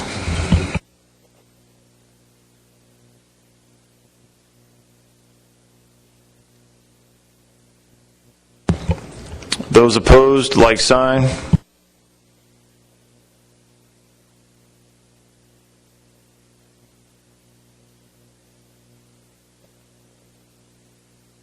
Abstentions? Null votes. Nope. Motion fails. 7 votes in favor, 11 in opposition. So that brings us back to the main motion again. Representative Minor. Thank you, Mr. Chairman. Maybe this is not an appropriate observation, or an accurate observation, but it seems like what I'm hearing people say is that we're trying to get to a number that demonstrates some conservation without being mathematically punitive to any state, and we deal with this a lot in the legislature. I guess I would ask the staff, are there any is there any part of this calculation that could be removed in determining what effect is brought upon one state over another that would level that playing field somewhat? I think the calculation has a 70% component and a 30% component. Does changing any one of those diminish the impact to any state that gets penalized? It depends on what you are referencing that penalty. Is it the 2010 harvest? Is it the 2013 harvest? And so that you have to know what you're referencing against, because the landings do fluctuate greatly on a year-to-year basis. Yeah, I think that annual fluctuation in landings is what's making this difficult. When you look back at your high years for a lot of states, there's pretty big impacts for some of these options, and when you look recent versus a little bit later history, they're differing impacts. So it's tough. Right, but my question is there something that we could look at that shows that if you take one portion of that out of the equation, what the effect would be, so that around the table, if we look at that number, we might come to the conclusion that works. I mean, well, so for option 5, it's the weighted yellow eel quota, which 5A here is addressing. And so the first piece of that puzzle is the highest landings from the period 2004 to 2013, which were weighted at 30%. And it's somewhat similar to option 4, which is using the highest 3 landings values from 2002 to 2012. So if I was trying to deal with what I think I'm hearing, if this number became weighted at 70%, which might indicate the higher numbers for those that are feeling they're somehow penalized, wouldn't that net the numbers to them to a greater degree and decrease the amount of transfer from states that may have had a higher quota or a higher landing number 7 or 8 years ago? Yeah. Without doing the math, I wouldn't be able to answer that question. Okay, thank you. Lewis. Yeah, let's talk about this for a minute.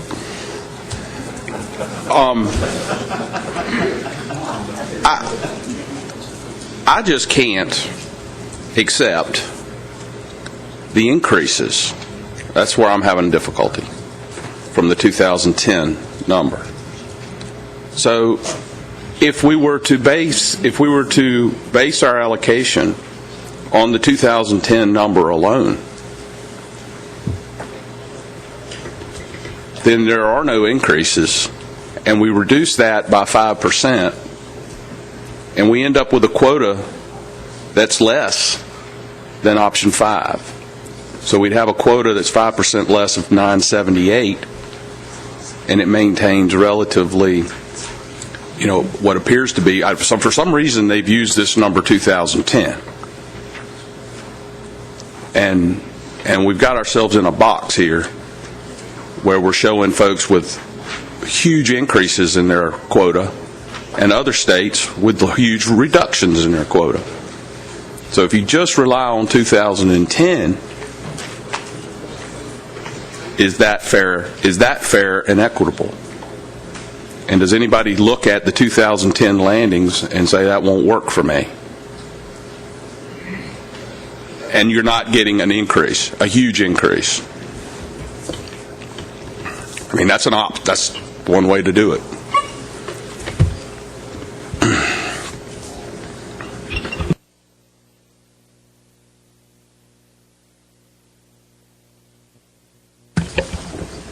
Thank you, Lewis. Tom.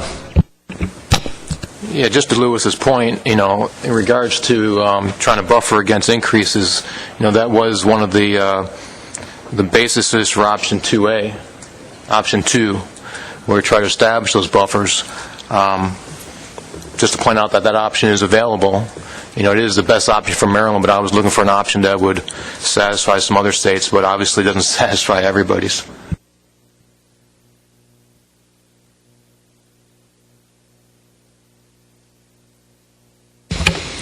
All right. Got a motion on the board for 5A. Some folks obviously have some concerns about that. It seems like any of the options we select, we can't make a majority of the board members happy to get a motion passed with a lot of the options that are in here, and that puts us in a spot. Does anyone, Louis, do you have a suggestion? I mean, you obviously said 2010 is something you seem reasonable. Tom has some concerns with that. I don't know if there's a hybrid option that we can come up with on the fly. Would a 5-minute break help so we can put some heads together? Well, I'm just asking if there is concern from anybody taking that approach, because it actually results in a lower coast-wide quota. It gets us closer to the technical committee's recommendation that I think Bob has mentioned twice. It's a 5% reduction over the 2010 landings. It's less than the 5A option. It's less than all the other options. And it doesn't result in any huge reductions. So if there is an objection if I make that as a motion, maybe I can make that as a motion. I'll do it. I may amend the motion to do just that, and just if I get a second, then we'll have discussion about it. Can you articulate your motion, Louis? I'd move to base quotas on 2010 as reduced by 5%,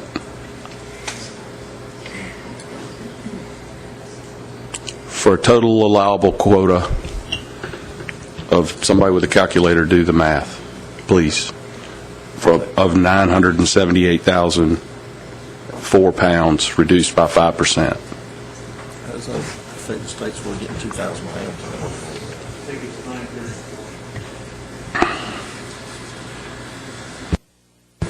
The states would, so that would be your argument. You wouldn't get to, you'd get 2 pounds as opposed to 2,000. All right, Louis, that number is 929,104 pounds. That's real close to 907, Bob. All right, we've got a lot of hands now. But is there a second to the motion? Rick Bellavance, thank you. Kate has a question, then we'll go into the board member. Would you still like to see the 2,000-pound minimum in there, or would that not be considered? Yes. Give them the 2,000 pounds if that'll get them to vote for it. No, the 2,000 can come out of the 5% reduction to give folks some flexibility. So no state will have less than 2,000 pounds, but no state will receive less than 95% of that 978 number. Thank you. Is that, based on their allocation? Yes. Okay, so we'll actually not achieve a full 5% reduction, but pretty close to it once we do the 2,000 pounds for everybody. Correct. All right, got it. I got a lot of hands up. I haven't gone to the left for a while. So, Dan. This seems to me to be the kind of mistake that the board made during the early fluke allocations on the rec harvest. If anything, because the rec harvest targets were based on 1 year, the board created many, many years of conflict between New York and New Jersey. It's the same mistake. You have to average out the years, and I think it's more appropriate to use the options where the years were averaged. So I think this would be a mistake. All right, thank you. We're going for and against. That was clearly against. Is there a hand in favor of the motion to amend? Not seeing any other hands in favor. As I've said a couple times here, we've talked about these things to death. You guys know what the allocation impacts are, and you know what the overall quota impacts are. Is there any value in continuing discussion on this motion to amend? All right, seeing none, let's... I'll read the motion in, and while the states caucus, so please caucus. Move to amend to base quotas on the 2010 harvest as reduced by 5% for a total allowable quota of 929,104 pounds with a minimum 2,000 or with a 2,000 pound minimum allocation added. Motion by Dr. Daniel, second by Mr. Bellavance. All those in favor of the motion to amend, please raise your right hand.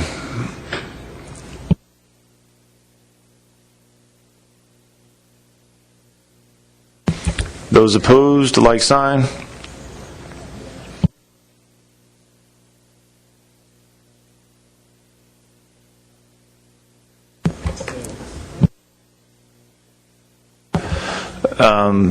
Abstentions. Null votes. Motion failed, 6 in favor, 12 opposed. Back to the main motion of 5A and 6. Not sure if that's going to get any more traction or not, but John. Bob, could we move to amend and consider option 8A, which is a catch cap based on the 2010 harvest level? As we've seen, we can't find any reference period that works for every state at the table. I know there's problems with implementing a cap, but I figure at least at the beginning the board could use that as sort of a upper limit that we want to see the catch go to. If we can't stay under that, we can take further action. But at this point, I don't think any of these quotas are going to work for enough states to get passed. Thank you. Is there a second to that motion? Representative Kamiga, thank you. All right, comments on the notion of a catch cap for the entire coast versus state-by-state shares. Russ Allen.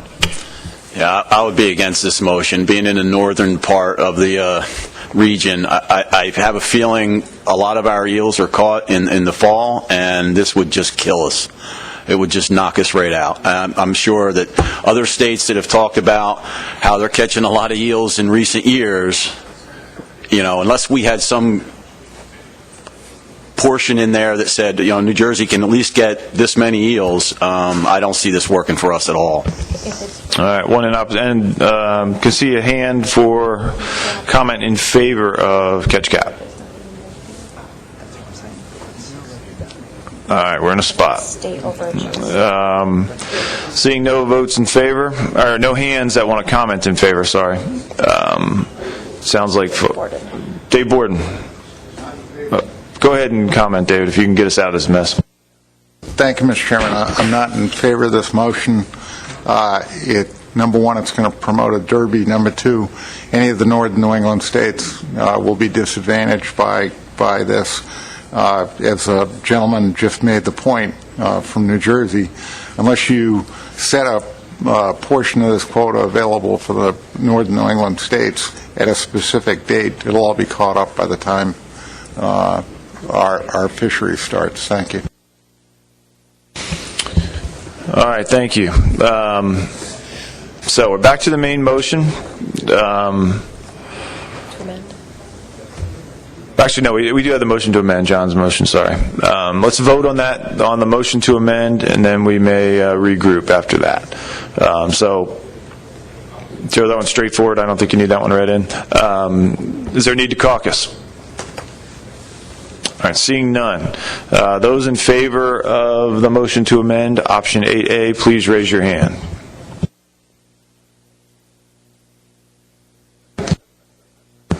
Those opposed, like sign.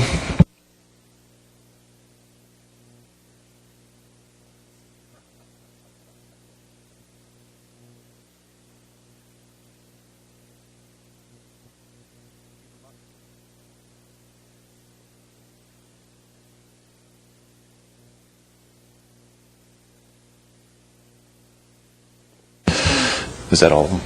I think that's the total. So no abstentions, no null votes, I assume. All right, motion fails. 2 in favor, 2 in favor, 16 in opposition. Sorry. Mr. Abbott. Thank you, Bob. We seem to be stuck in an endless loop here that's not going to go anywhere. What can we do? I hate to say we should postpone this, but there's no sense in postponing it on the one hand if there's no way of getting out of this dilemma. But I will ask, would it be worthwhile to postpone action on the rest of this amendment until the fall meeting, if there is a possibility of coming up with something that is more acceptable to the board. Dennis, what I was going to suggest is a 5-minute break, since we've been going since 8 a.m. and it's 11:20. I was going to talk to the chairman of the board, the chairman and vice chair of the commission, and we're going to regroup after that, if that's okay with folks around the table, and try to keep it to 5 to 10 minutes pretty quick. David, do you have a comment before we take that break? Yeah, I mean, I totally agree with what Dennis just said. I think there might be merit in it. Yeah, and the only reason I say that, I'm not one to, I mean, those of you that know how I behave down here, I'm not one to postpone action just to drag things out. I'd rather get on with making a decision generally. But it seems to me that there's a lot in play here. You've got this American Fisheries Society deliberation that's going to take place, and there's a possibility that there's going to be a lot of new information that's going to be put on the table.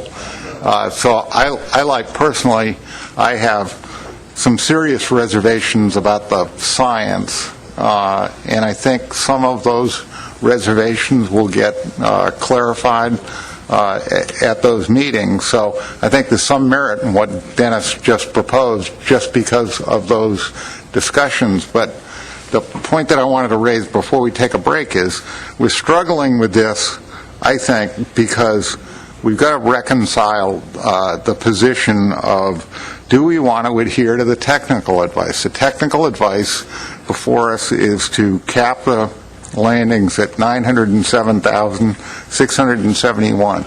And so every time we put an option on the table, there are some people that are voting against that option because it exceeds technical advice.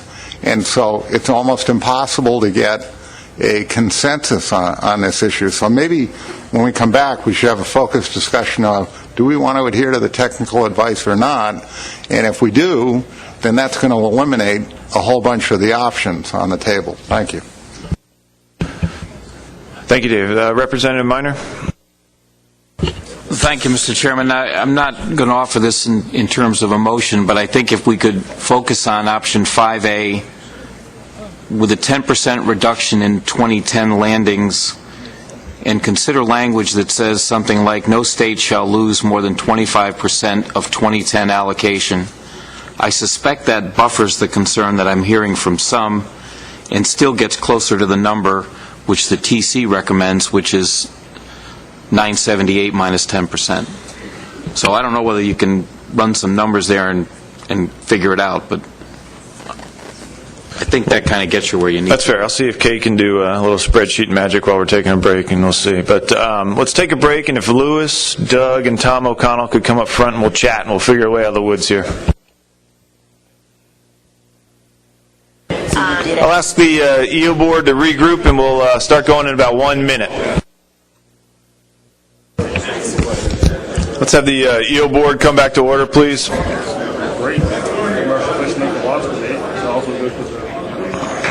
Any sidebar conversations, please take them out to the hallway. We'll regroup and try to explain where we are.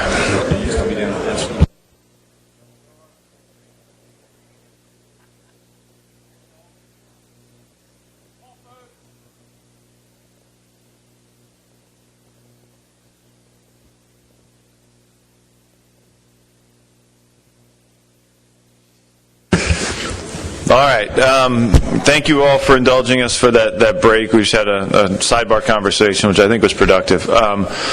What the leadership has decided to do is go take one more crack at the yellow eel fishery. If we can't, if there is not a motion that's put up and passes right now, we're gonna push that back and form a working group that's going to tackle this issue between the two meetings. But we're going to take one more shot at yellow eels, and then we'll decide how we can tackle the glass eel, because we are pinched for time. And I don't want, clearly the glass eel fishery is a big deal, and there's it's important to a lot of people, and I don't want to have that discussion hurried through and folks just voting because their plane's coming or something like that. So we're going to have to figure that out. But first of all, let's see if we can make some progress on yellow eels, and we'll go from there. Anyone have a motion? Tom, thank you. Yes, I would move to approve. I would move to amend option 5A to be option 2 with a 15% reduction. If I get a second, I'd like to comment on that. Thank you, Tom. So that's the hybrid between B and C. It's going to be between 2B and C, the 15% reduction. And Lewis, is that a second? All right. Kate's doing the math right now to determine what that overall quota would be, and we can report that out in a moment. But, Tom, if you have any rationale, that'd be great. Yeah, I think, we've spent over a year on this yellow eel issue, and I don't know how much further along we're going to get with a work group if we punt it. I know several of us looked at a wide variety of spreadsheets and different weighting averages for historical and recent, and there's not one that best fits all states. Option 2 was established to provide states with minimum of 2,000 pounds.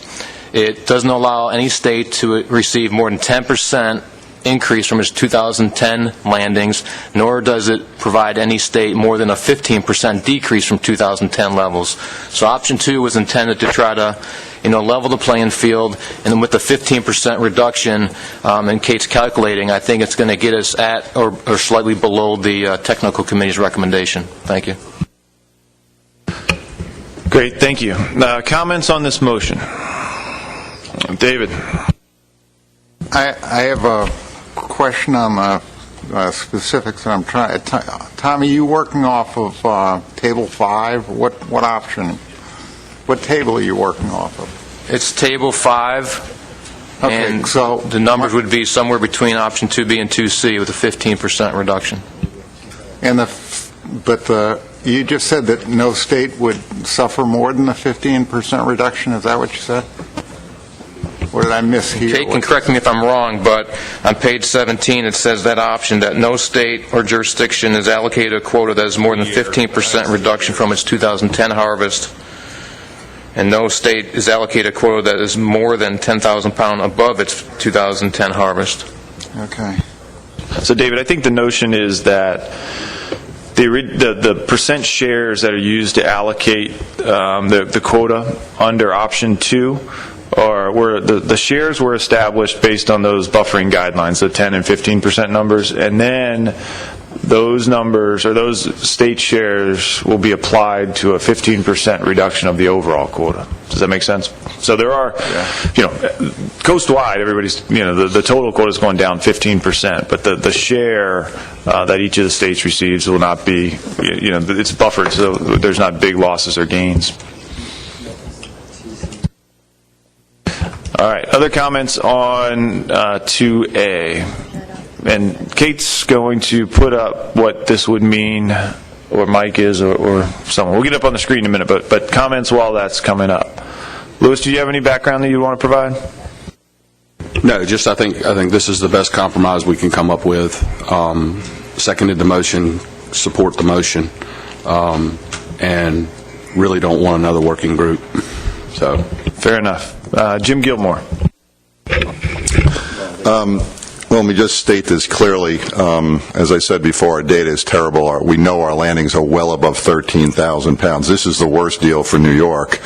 If this gets voted up, the states that make out on this, and I think as we had a very low number. I think North Carolina had an excessively high number. So we are only going to be able to keep our fishery alive if we're going to be getting transfers from those states that make out on this. So I'm a little neutral right now, but this obviously is the worst option for New York. So we lose big on this unless we get a lot of cooperation from the other states. Thank you. All right, thank you. Bob Ballou. Thank you, Mr. Chairman. I just want to point out that what you just said in response to Dave Borden's question doesn't jibe with what the draft addendum says with regard to option 2. It says that with regard to option 2, no state or jurisdiction is allocated a quota that is more than a 15% reduction from its 2010 harvest. If you then look at the table, Rhode Island's 2010 harvest was 4,642, and its allocation would be 2,000 pounds. That's a lot more than 15% reduction. So there's something not quite right there, and I just want to point that out. Thank you. Fair enough. Adam, you had your hand up. Yes, thank you very much. I think the substantive element of this is a 15% reduction. and I think that we went through a public comment process that was overwhelmingly in favor of status quo or something less. We had 3+ hours of discussion this morning where there was nothing discussed beyond one of the B options, which was a 10% reduction. And now, after a 5-minute break, we're going to a 15% reduction, the most extreme discussion we've had at any point during this morning. To do that in the face of the public comment and to go home and explain how you have 3 hours of discussion that contemplated nothing more than 10% and now do 15% reduction, I don't see how we could walk out of here and look at the people in the back of the room and say, we're making the best decision that we can at this time. And I'm staunchly opposed to this. Thank you, Adam. And I meant to make one other comment at the beginning or following the break, is that Representative Vereb had to head back to Pennsylvania, and Doug Huntley he has assigned Doug Huntley as proxy, and he's filled out the necessary paperwork. So Doug's sitting in for the rest of the meeting. So welcome, Doug. Lewis, and then. Yeah, to that point, I understand Adam, what you're saying, but after listening to Dave Borden's discussions, after talking to folks at the break, I think everyone should feel, I mean, what do we do when we're in that quandary between what the public is asking for and what the technical committee is asking for? That's the reason. I mean, we feel like, I feel very comfortable now that we're meeting the technical committee's recommendation. And that's our first and foremost responsibility, in my mind and opinion. So, yeah, I'm disappointed that we have to take a hit, but that gets us consistent with the technical committee's recommendation in the face of a listing of endangered species. And so you're looking at I'm looking at a 15% reduction in hopes that will secure a finding of not to list these things as opposed to a 100% reduction, if they do. Great. I got a number of hands on this side. Rob O'Reilly.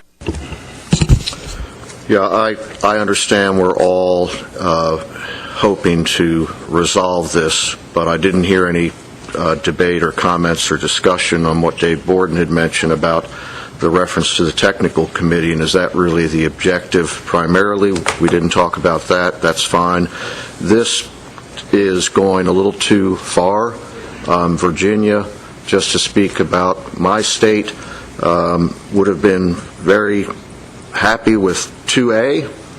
That didn't even get motioned early. We went into 5A. I seconded the Maryland motion, and this just takes it a little too far. It obliterates all the efforts, whether they're good or bad, to engineer fairness. And frankly, the original tables we had last year I thought were pretty good, and to arrive at a meeting subsequent to that to find out there'd been a work group that formed new tables and there were new options and everything else, I don't know how long it goes on, but I think we need another leg of this situation to carry forward, because this is not satisfactory. Is there a motion or a commenter in favor? Dennis. Yes, thank you, Mr. Chairman. I think that, we should be paying as much attention to the technical committee as we can at all times. That it becomes the most important thing, and I remind the folks that regardless of what we hear at public hearings, that the public hearings, the information that we get there may not be truly reflective of where we should go. I use an example of horseshoe crabs. I remember we had like 25,000 comments in one direction. We probably had several handfuls in the other direction, but we didn't follow the 20-some thousand because there was not a bias there, but again, we have to look at sound science at the end of the day. Thank you, Dennis. Hand in opposition, John? Thank you, Mr. Chair. I agree with Adam and Rob. I don't think this option works out well. I don't understand all of a sudden, after the Silver Eel discussion, when we pretty much ignored the TC's advice, all of a sudden now the TC's word is something that has to be followed to the letter. We've seen, since the recommendations came out, I think we've seen some good signs, especially in the estuarine areas where the eel fishery is prosecuted, that this population is in good shape. I don't see the need to take this 15% cut, and as with every other one of these quota schemes, there are states it does not work for. Thank you. Thank you, John. Any comments in favor? Doug. I'll make one last push for this type of a motion. I know this is a difficult task for a lot of the states here. We do have a stock assessment that says we need to take a reduction in harvest in all life history stages because of a depleted status.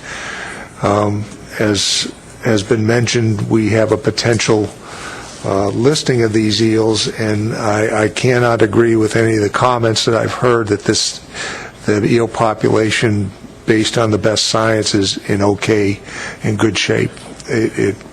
Our science right now is showing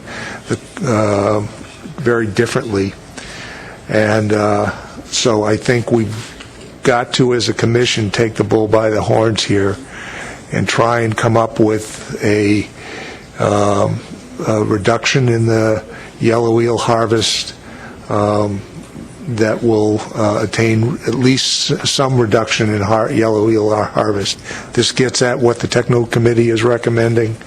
It tries to buffer the reductions as much as you can when you're taking a reduction, so I really hope this board will pull up their straps and try and move forward with this option, and I support this option. Thank you, Doug. Any other comments? That was in favor and opposition? Mr. Stock. Yeah, thank you, Mr. Chairman. This option and a number of the other options that we have voted against have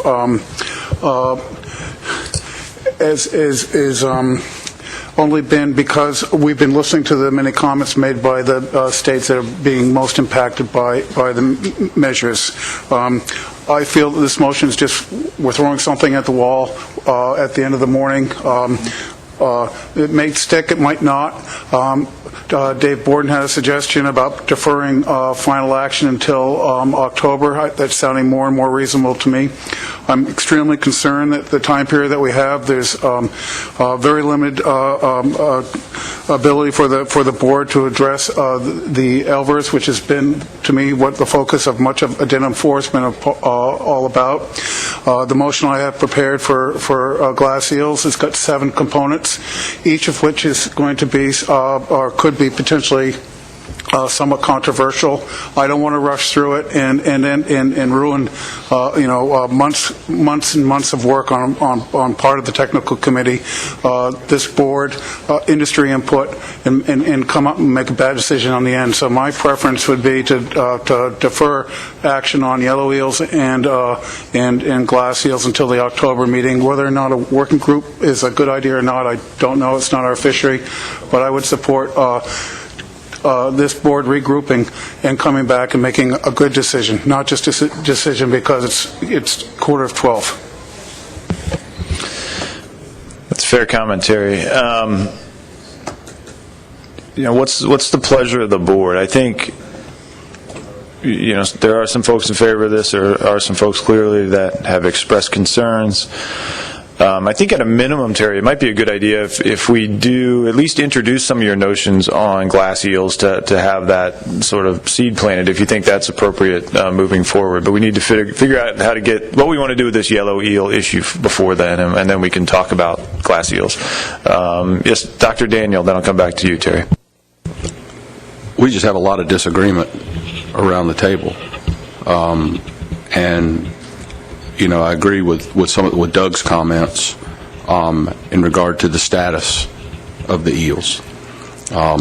We're facing a listing. That's serious business. When you start developing your ITP for sturgeon, you will see how serious it is.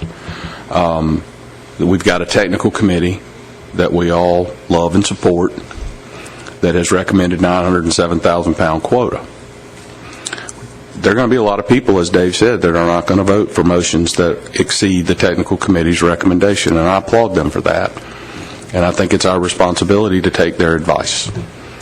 So if this motion fails, we will develop a working group and regroup and come back in October. But if we do that, I would like for that working group, I think we need a motion with a roll call vote that indicates whether or not we support have the working group working only on the 907,000 pound quota, which is the technical committee's recommendation. Thank you, Louis. That would be my suggestion. All right, based on what I've heard, how about this as a plan moving forward? I'll ask the board to vote on this motion to amend. Should it pass, we can then vote on the main motion. But if that does not pass, we will form a working group to tackle this problem between the two meetings. But I think it's fair to at least give the working group the input from the board whether they should or should not set the maximum quota at the technical committee's recommended number. I think that's what David Borden has said, and I think Doug and Lewis and a number of others have commented that we're mixing a number of things, total quota allocation and all these different things, and I think that's what's confounding the board at this point. And then depending on the outcome of those two discussions, then I'll ask Terry if he wants to introduce any of his ideas on glass eels. If he doesn't, that's fair, and we can talk about that for a little while. But we have a lunch at 12:15. We can regroup after that if you want. But the South Atlantic Board has some work to do, and I'm not convinced this board's going to get a whole lot farther today with a whole lot more time allocated to this. So, with that game plan, let's go ahead and caucus on the motion to amend, which is option 2A with a 15% reduction. Yes, Dennis. Question over the game plan. Not really, but I'd like to request a roll call on the next vote. Roll call vote on this motion to amend. Thank you, Dennis.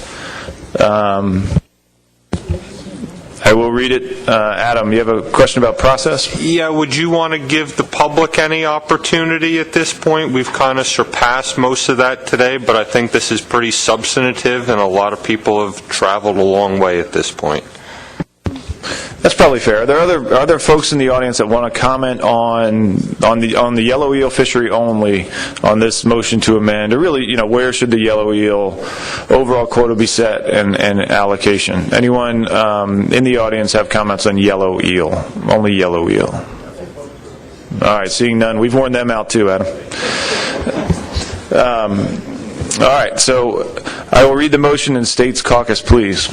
Move to amend option 5A to 2A with the 15% reduction. Motion by Mr. O'Connell, second by Dr. Daniel.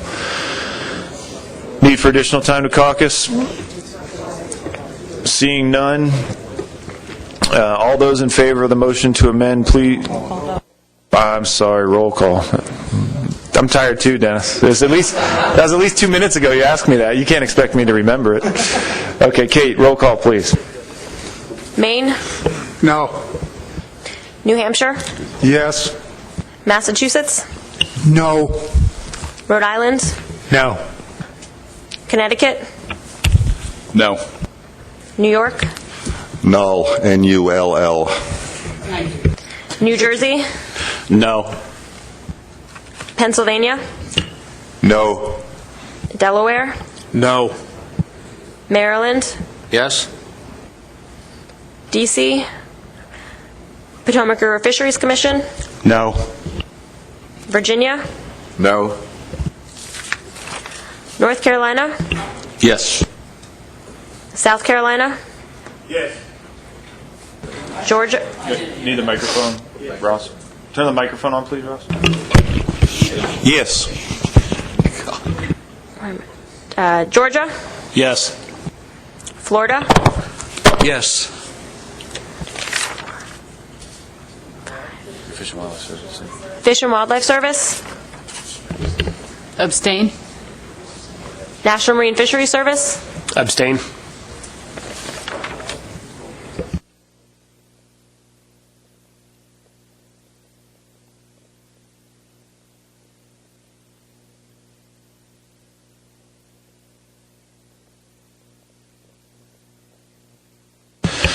The motion fails. We've got 6 in favor, 9 in opposition, 2 abstentions, and 1 null vote. So that brings us to the point in process where I was hoping we could get a signal from the board to the working group. Yes, Dennis.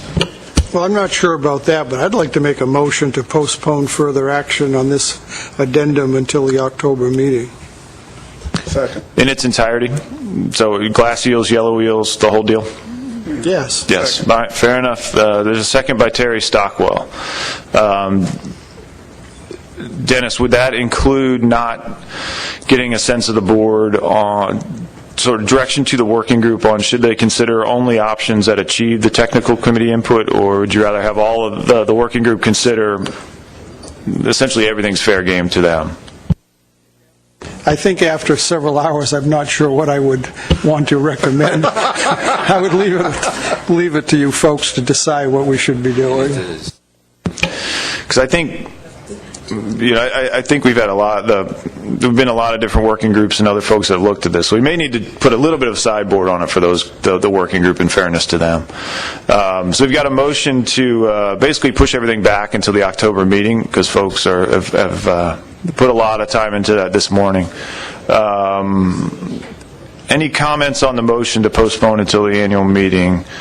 David Board and then Representative. Thank you, Mr. Chairman. I can vote for this, but I think if we really want to make progress, we're going to have a focused discussion on do we want to meet the technical advice or not. And if we want to meet it, we should direct this subcommittee to craft the options to meet that guidance. That's all.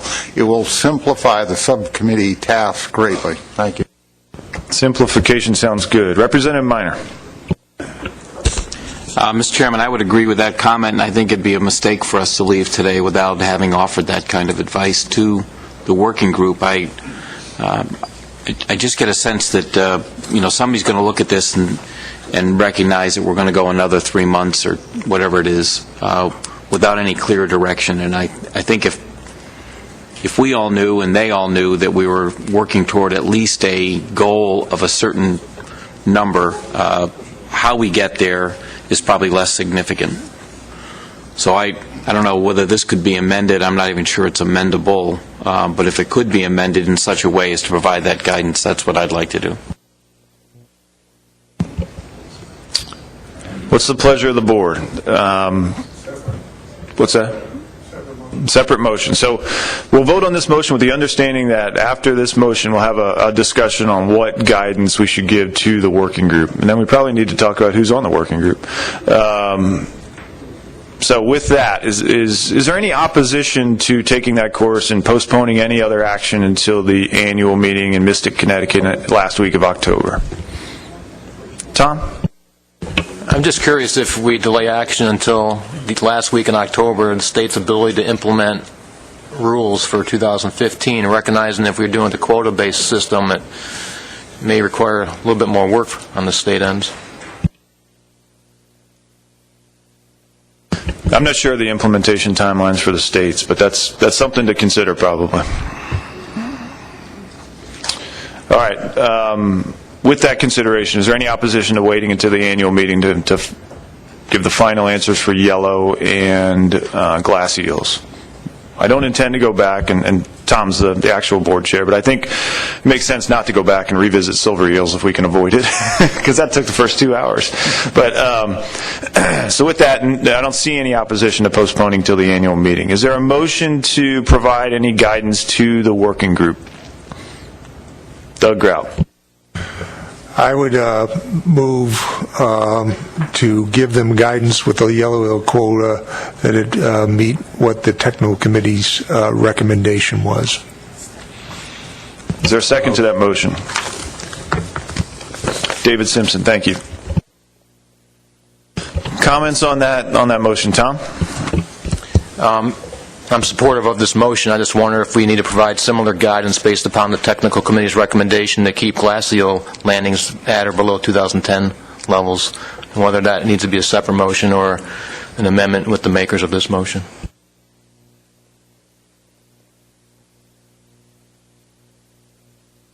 Kate's going to comment on the yellow eel number, then we'll get back to your question, Tom.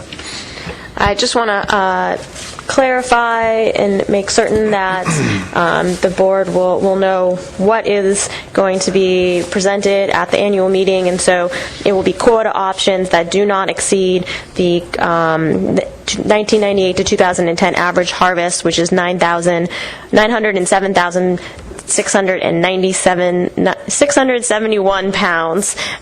So none of the quota options will exceed that average as recommended by the technical committee. It is 907,671. Tom, let's take these issues separately. Since we have not had a lot of discussion on glass eels, I'm not sure the board has a good sense of what folks would like to do with glass eels. So let's focus this on yellow eels with the 907 number that Kate just mentioned.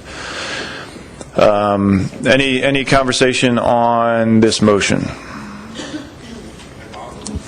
Yes, John. Just to clarify, you're saying those are the only options that will be considered, are options that meet the TC's recommendation. We're not going to consider the 2010 landings anymore as a target. That's what the motion is. If you want to provide something different, we can weave that into the motion with a motion to amend. I saw Adam and Rob, so we'll go with Adam first then. I fully support the work that the working group would do to develop options around the TC recommendation, but I do not support this board being limited in our decision-making in October to only those recommendations. So if that's what this motion means, then I would oppose it.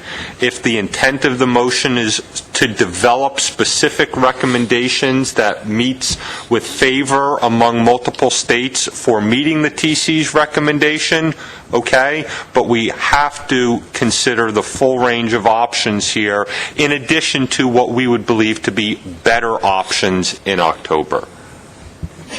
Mr. Grout, what was your intention as maker of the motion? My intent was to have this meet what the TC recommendation is. I want to see if there's support for meeting that level, and I am going to ask for a roll call on this. If it does not get support, then I have other motions that will be coming forward to try and focus the working group's work here. So, Doug, this would limit the board to, when we get back together in October, this would limit the board to only options that have a total quota of 907 or less. Is that correct? Correct. And if you want to put that figure in the motion, that's as a friendly amendment, I'm certainly willing to do that. I think, Mike, after the word quota, if you could put it in parentheses, 907,671, that'd be great. And I've got a couple hands. Rob, I said I'd go to you now. Thank you, Mr. Chairman. And it's a little bit of a disconnect that I find in that there's a line in the sand. It's 2010. We're talking about a 1998 to 2010 average basis, which to me isn't the same thing as saying don't increase above 2010 levels. If anything, we've got a terminal year. It's not about whether it's higher or lower. It just is the fact that I'm not sure why we aren't just saying 2010 harvest, which happens to be 978,004. Today, we had several moments where board members were saying, well, it's almost close. It's almost close to what the technical committee needs. But first of all, I don't find why we're using an average in this consideration when we're not doing that for anything else about a terminal year.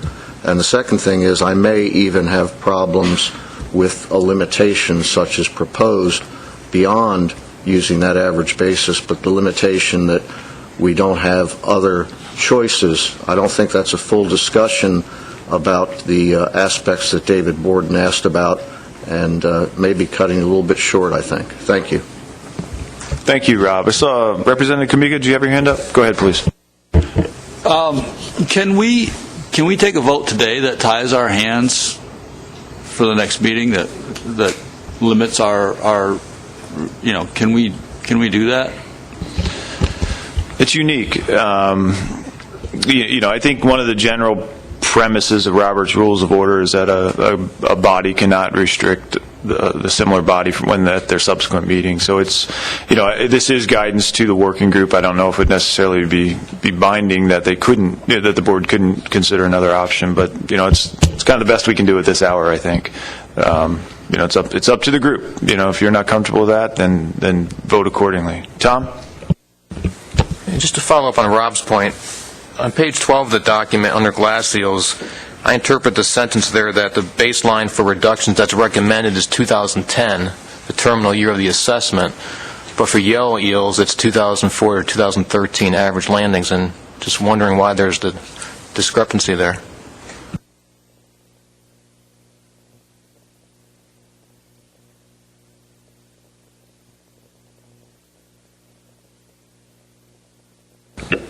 The TC chose for the glass eel the option C, the 2010 landings, as the preferred, not the 2004 to 2013. And Tom, is that your question, why the difference? Yeah, so why is that different than the TC's recommendation to do the average from 2004 to 2013 for the yellow eels? The TC recommends for yellow eels not to, for 1998 to 2010 based on data availability, but their recommendation was not to use any years after 2010, so it's not including the 2011 through 2013. All right. Bill Adler. Thank you, Mr. Chairman.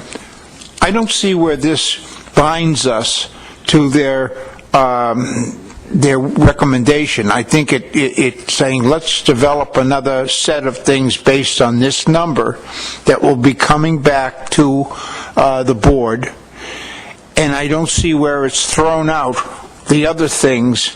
If we can work with their new set, great, but I don't see where it kicks the other alternatives out.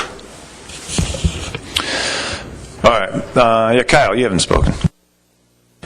Yeah, if we're giving guidance and you're only going to bring back options that are within the TC's parameter, then we're going to be sitting here doing the same thing we're doing now. I think, we were close with some of these options where if we had a couple states go the other way, we would have had something here. I think we should just have the subcommittee look at what we talked about today, really spread it out and think about it, and we can probably come up with a solution. It may be close to what the TC is suggesting, but if we all of a sudden just eliminate the working committee only to what the TC parameters are, I think we're cutting ourselves short. Thank you. Other comments? There's definitely a difference of opinion around the table about how binding this motion should be. Is it just guidance, or does it really tie the hands of this board at their next meeting? Dr. Daniel. Yeah, my interpretation is really more in line with Mr. Adler's, and hope it's in line with the vice chairman, in that that we still have 2A, 3, 4, 5 of those options. What this motion does is it provides the guidance to the group to solely look at those options that meet the 907-671. It does not mean that this board's hands are tied to only those options. They can select other options, but they need to recognize if they vote for those options and they're voting in contrary to the technical committee's advice. Now, if that's not the way it was intended, that's the way I interpret it. Doug, are you okay as the maker of the motion with Lewis's interpretation? That's exactly why I use the word guidance. All right, good. So this doesn't bind the board to using one of the recommendations. It allows them to use all the options, but it just, hopefully that group will be able to come up with some bright ideas to maybe get us out of the woods next time we take a shot at this. So with that, yes, Tom. I appreciate the clarification of my question, but I don't feel like I got the question answered. Why is there a different reference period that the technical committee is recommending for glass eels compared to yellow eels?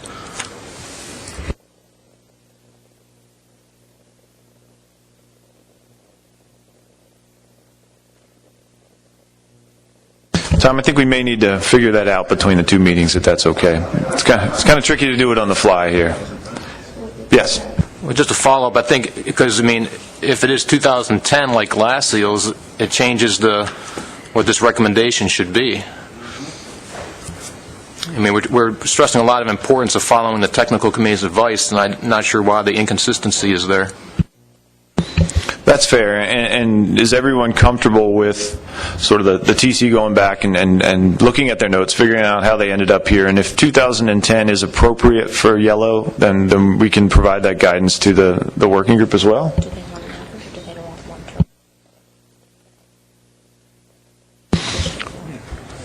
So Kate's asking, does the board want an average of multiple years or just one terminal year for yellow eels?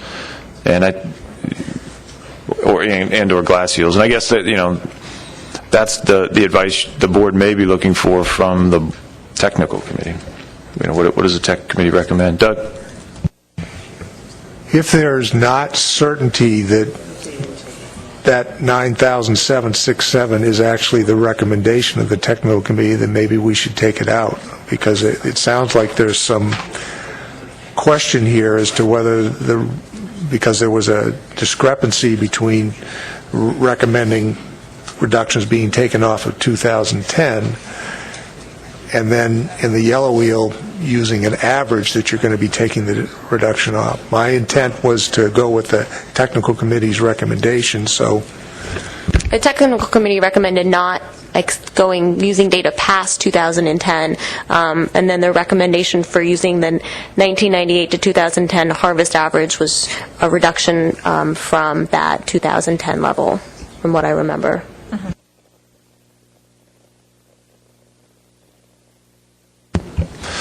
All right.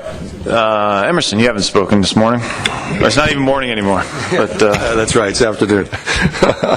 I don't know about the other states, but in New York, it's only been the past couple of years where there's been a concerted effort on the part of the state to improve the collection and reporting of eel landings. So, the landings in New York for the past couple of years are probably more realistic than earlier in that time series. Thanks, Emerson. Let's vote on this motion. This is guidance to the working group to provide some more options, hopefully some hybrids and some things that more folks can live with coming back at the October meeting. Dennis requested a roll call vote on this, so I will ask Kate to do that. Kate? Maine? No. New Hampshire? Yes. Massachusetts? Yes. Wait, Doug, re-say yours? Yes, from New Hampshire. Massachusetts? Yes. Rhode Island? Yes. Connecticut? Yes. New York? Yes. New Jersey? Yes. Pennsylvania? Yes. Delaware? No. Maryland? Yes. District of Columbia? Potomac River Fisheries Commission? Yes. Virginia? No. North Carolina? Yes. South Carolina? Yes. Georgia? Yes. Florida? Yes. Fish and Wildlife Service? Yes. National Marine Fisheries Service? Yes.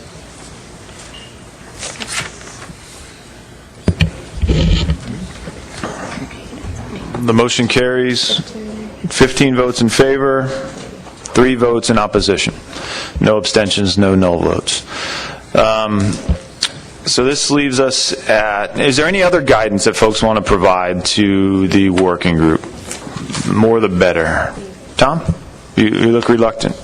I'm a little reluctant to make the motion because I'm still left with not understanding why there's an inconsistency with the technical committee's recommendation for the baseline of landings between glass eel and yellow eels. And I would at least like to leave here, if there's not a motion, that the technical committee come prepared to explain what their recommendation is, and if it's different between glass and yellow eels, why, so that at the annual meeting we will know what the technical committee's baseline, what their recommendation is. So I'm reluctant to make a motion right now, but I would like to get that clarification for the next board meeting. I think, is anyone uncomfortable with just clarifying why the difference from the tech committee recommendation? All right, seeing none, we'll get that squared away. I had Rob and then Terry Stockwell. Rob?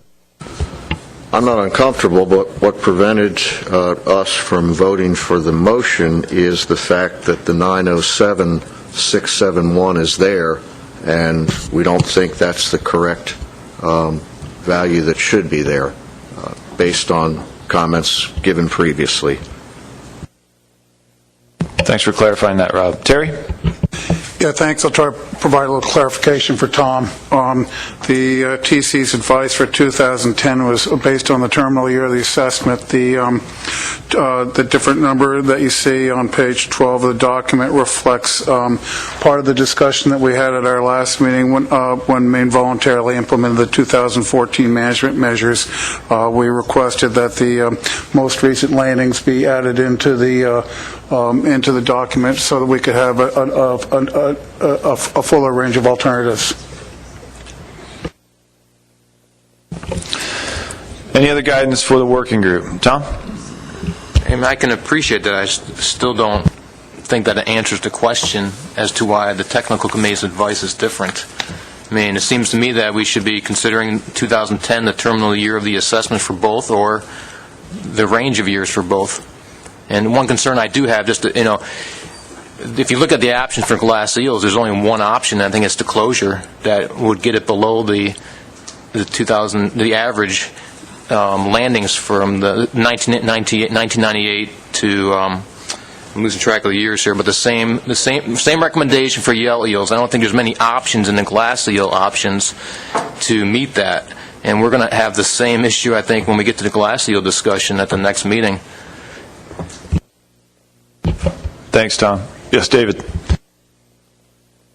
Yeah, thank you, Mr. Chairman. I think Tom's raising a good question. It's a valid question that ought to be answered. I think the procedure to answer it is have the staff work with a technical committee, develop a written response to his question, and circulate it well in advance of the meeting. Thank you. Thanks, David. That seems reasonable. Other thoughts or comments, guidance to the working group? Seeing none, is the board okay with Tom O'Connell as board chair, working with Doug Grout and Louis Daniel to form the working group, ensuring that there's representation from all parts of the coast and different interests in the fishery, yellow eel and glass eel. Yellow eel in particular, I think, is the focus of this working group, and then we'll go from there. Is everybody okay with that, rather than picking people today? All right, good. Terry, do you want to just hold off on the glass eel discussion, or is there anything you want to introduce sort of to get folks to chew on for the next 3 months? I absolutely want to hold off, given the time of the day. And I appreciate that. And I think everyone else does, too. Yes, Bob. Thank you, Mr. Chairman. I just want to ask, I believe staff are planning to attend the meeting in Quebec, if I'm not mistaken, coming up in a week or two. Will there be a report back to the board on that meeting in October so that we can benefit from whatever information is gleaned from that? Thank you. We can have staff provide a summary, a brief summary of some of the different topics that were talked about. And I think it's going to be multiple presentations over, I think there's 4 days of presentation. So, there's going to be a lot to digest. I don't think there's going to be the ability to really, summarize all those presentations. But, we may be able to hit some highlights. The one thing that I've been cautioned about with regard to being too optimistic about the output from that is that those are a lot of the papers are going to be works in progress, and they're going to need to be distilled by the technical committee and possibly feeding into the next benchmark assessment. So it may not be sort of an immediate fix, or gets us to help us get out of the woods very quickly. So I think it's reasonable to temper our excitement or hopes of what may come out of that symposium as to what may have direct benefits to this group. But we'll try to give a summary of what happens and the potential uses. Yes, Adam. Is there anything that we could do as a board between now and October to foster some review of the glass eel motions? Mr. Stockwell said he had those. I know we're not going to get to them today, but so we don't wind up in the same place in October on glass eels. I don't know what the right way to do that would be, but I think if we've got some motions drawn up which deviate somewhat from the exact motions in the addendum, it would behoove us as a board to have some mechanism for generating some discussion about those prior to October. Thank you. I leave that up to Mr. Stockwell if he's willing to share those with either the full board or maybe the working group or some subset. Terry? Yeah, thanks, Adam, for your question and thoughts. All the motion are all contained. They're all options that are in the addendum. There's no hybrids. It's just a combination of different measures that marry together both the sustainable fishery management plan and the ELVR option. So I've just reached over to Doug and volunteered for Maine to participate on the working group, and I would feel more comfortable about rolling this out at the working group rather than just sending it out arbitrarily to the full board without any context.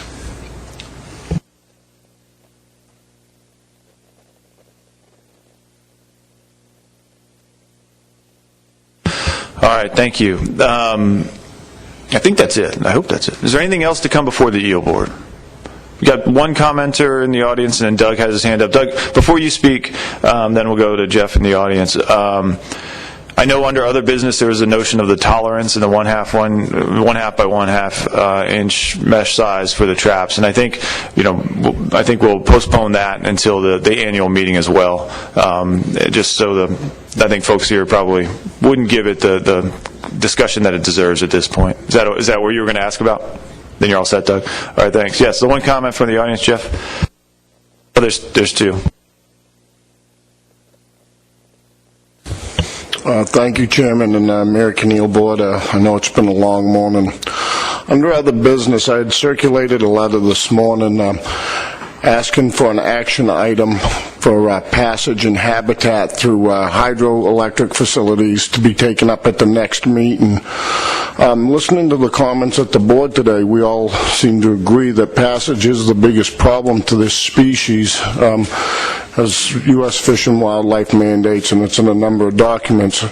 I would like to see this put into Addendum 4 so it has some teeth, so the states can actually start acting on this. Right now we've got gums, we don't have teeth, and passage through hydroelectric facilities with guidance from this board would be greatly appreciated. As you see, there's a number of groups that signed on to this letter, and this is really what we need when we start talking about reductions in mortality. This is the biggest problem. Let's deal with that. Thank you. Thank you. Mr. Stone?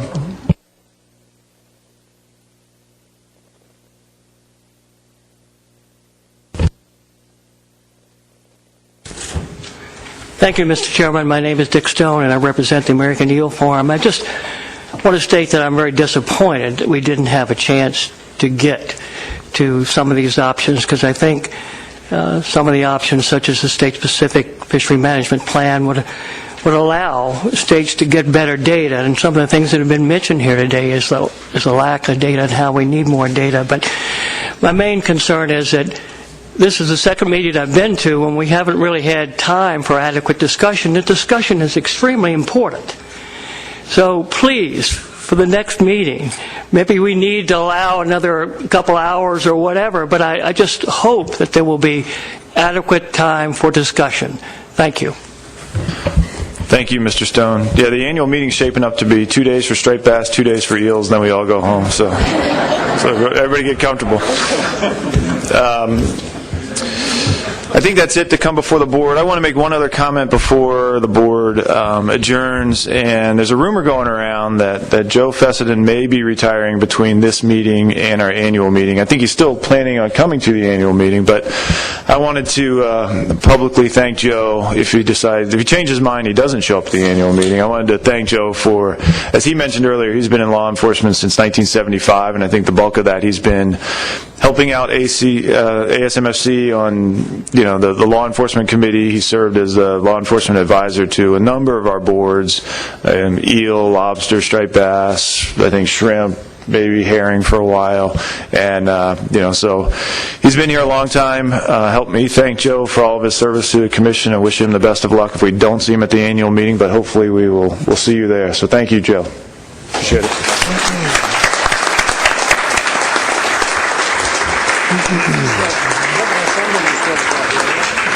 And with that, the board stands adjourned. Out in the hallway, there is lunch.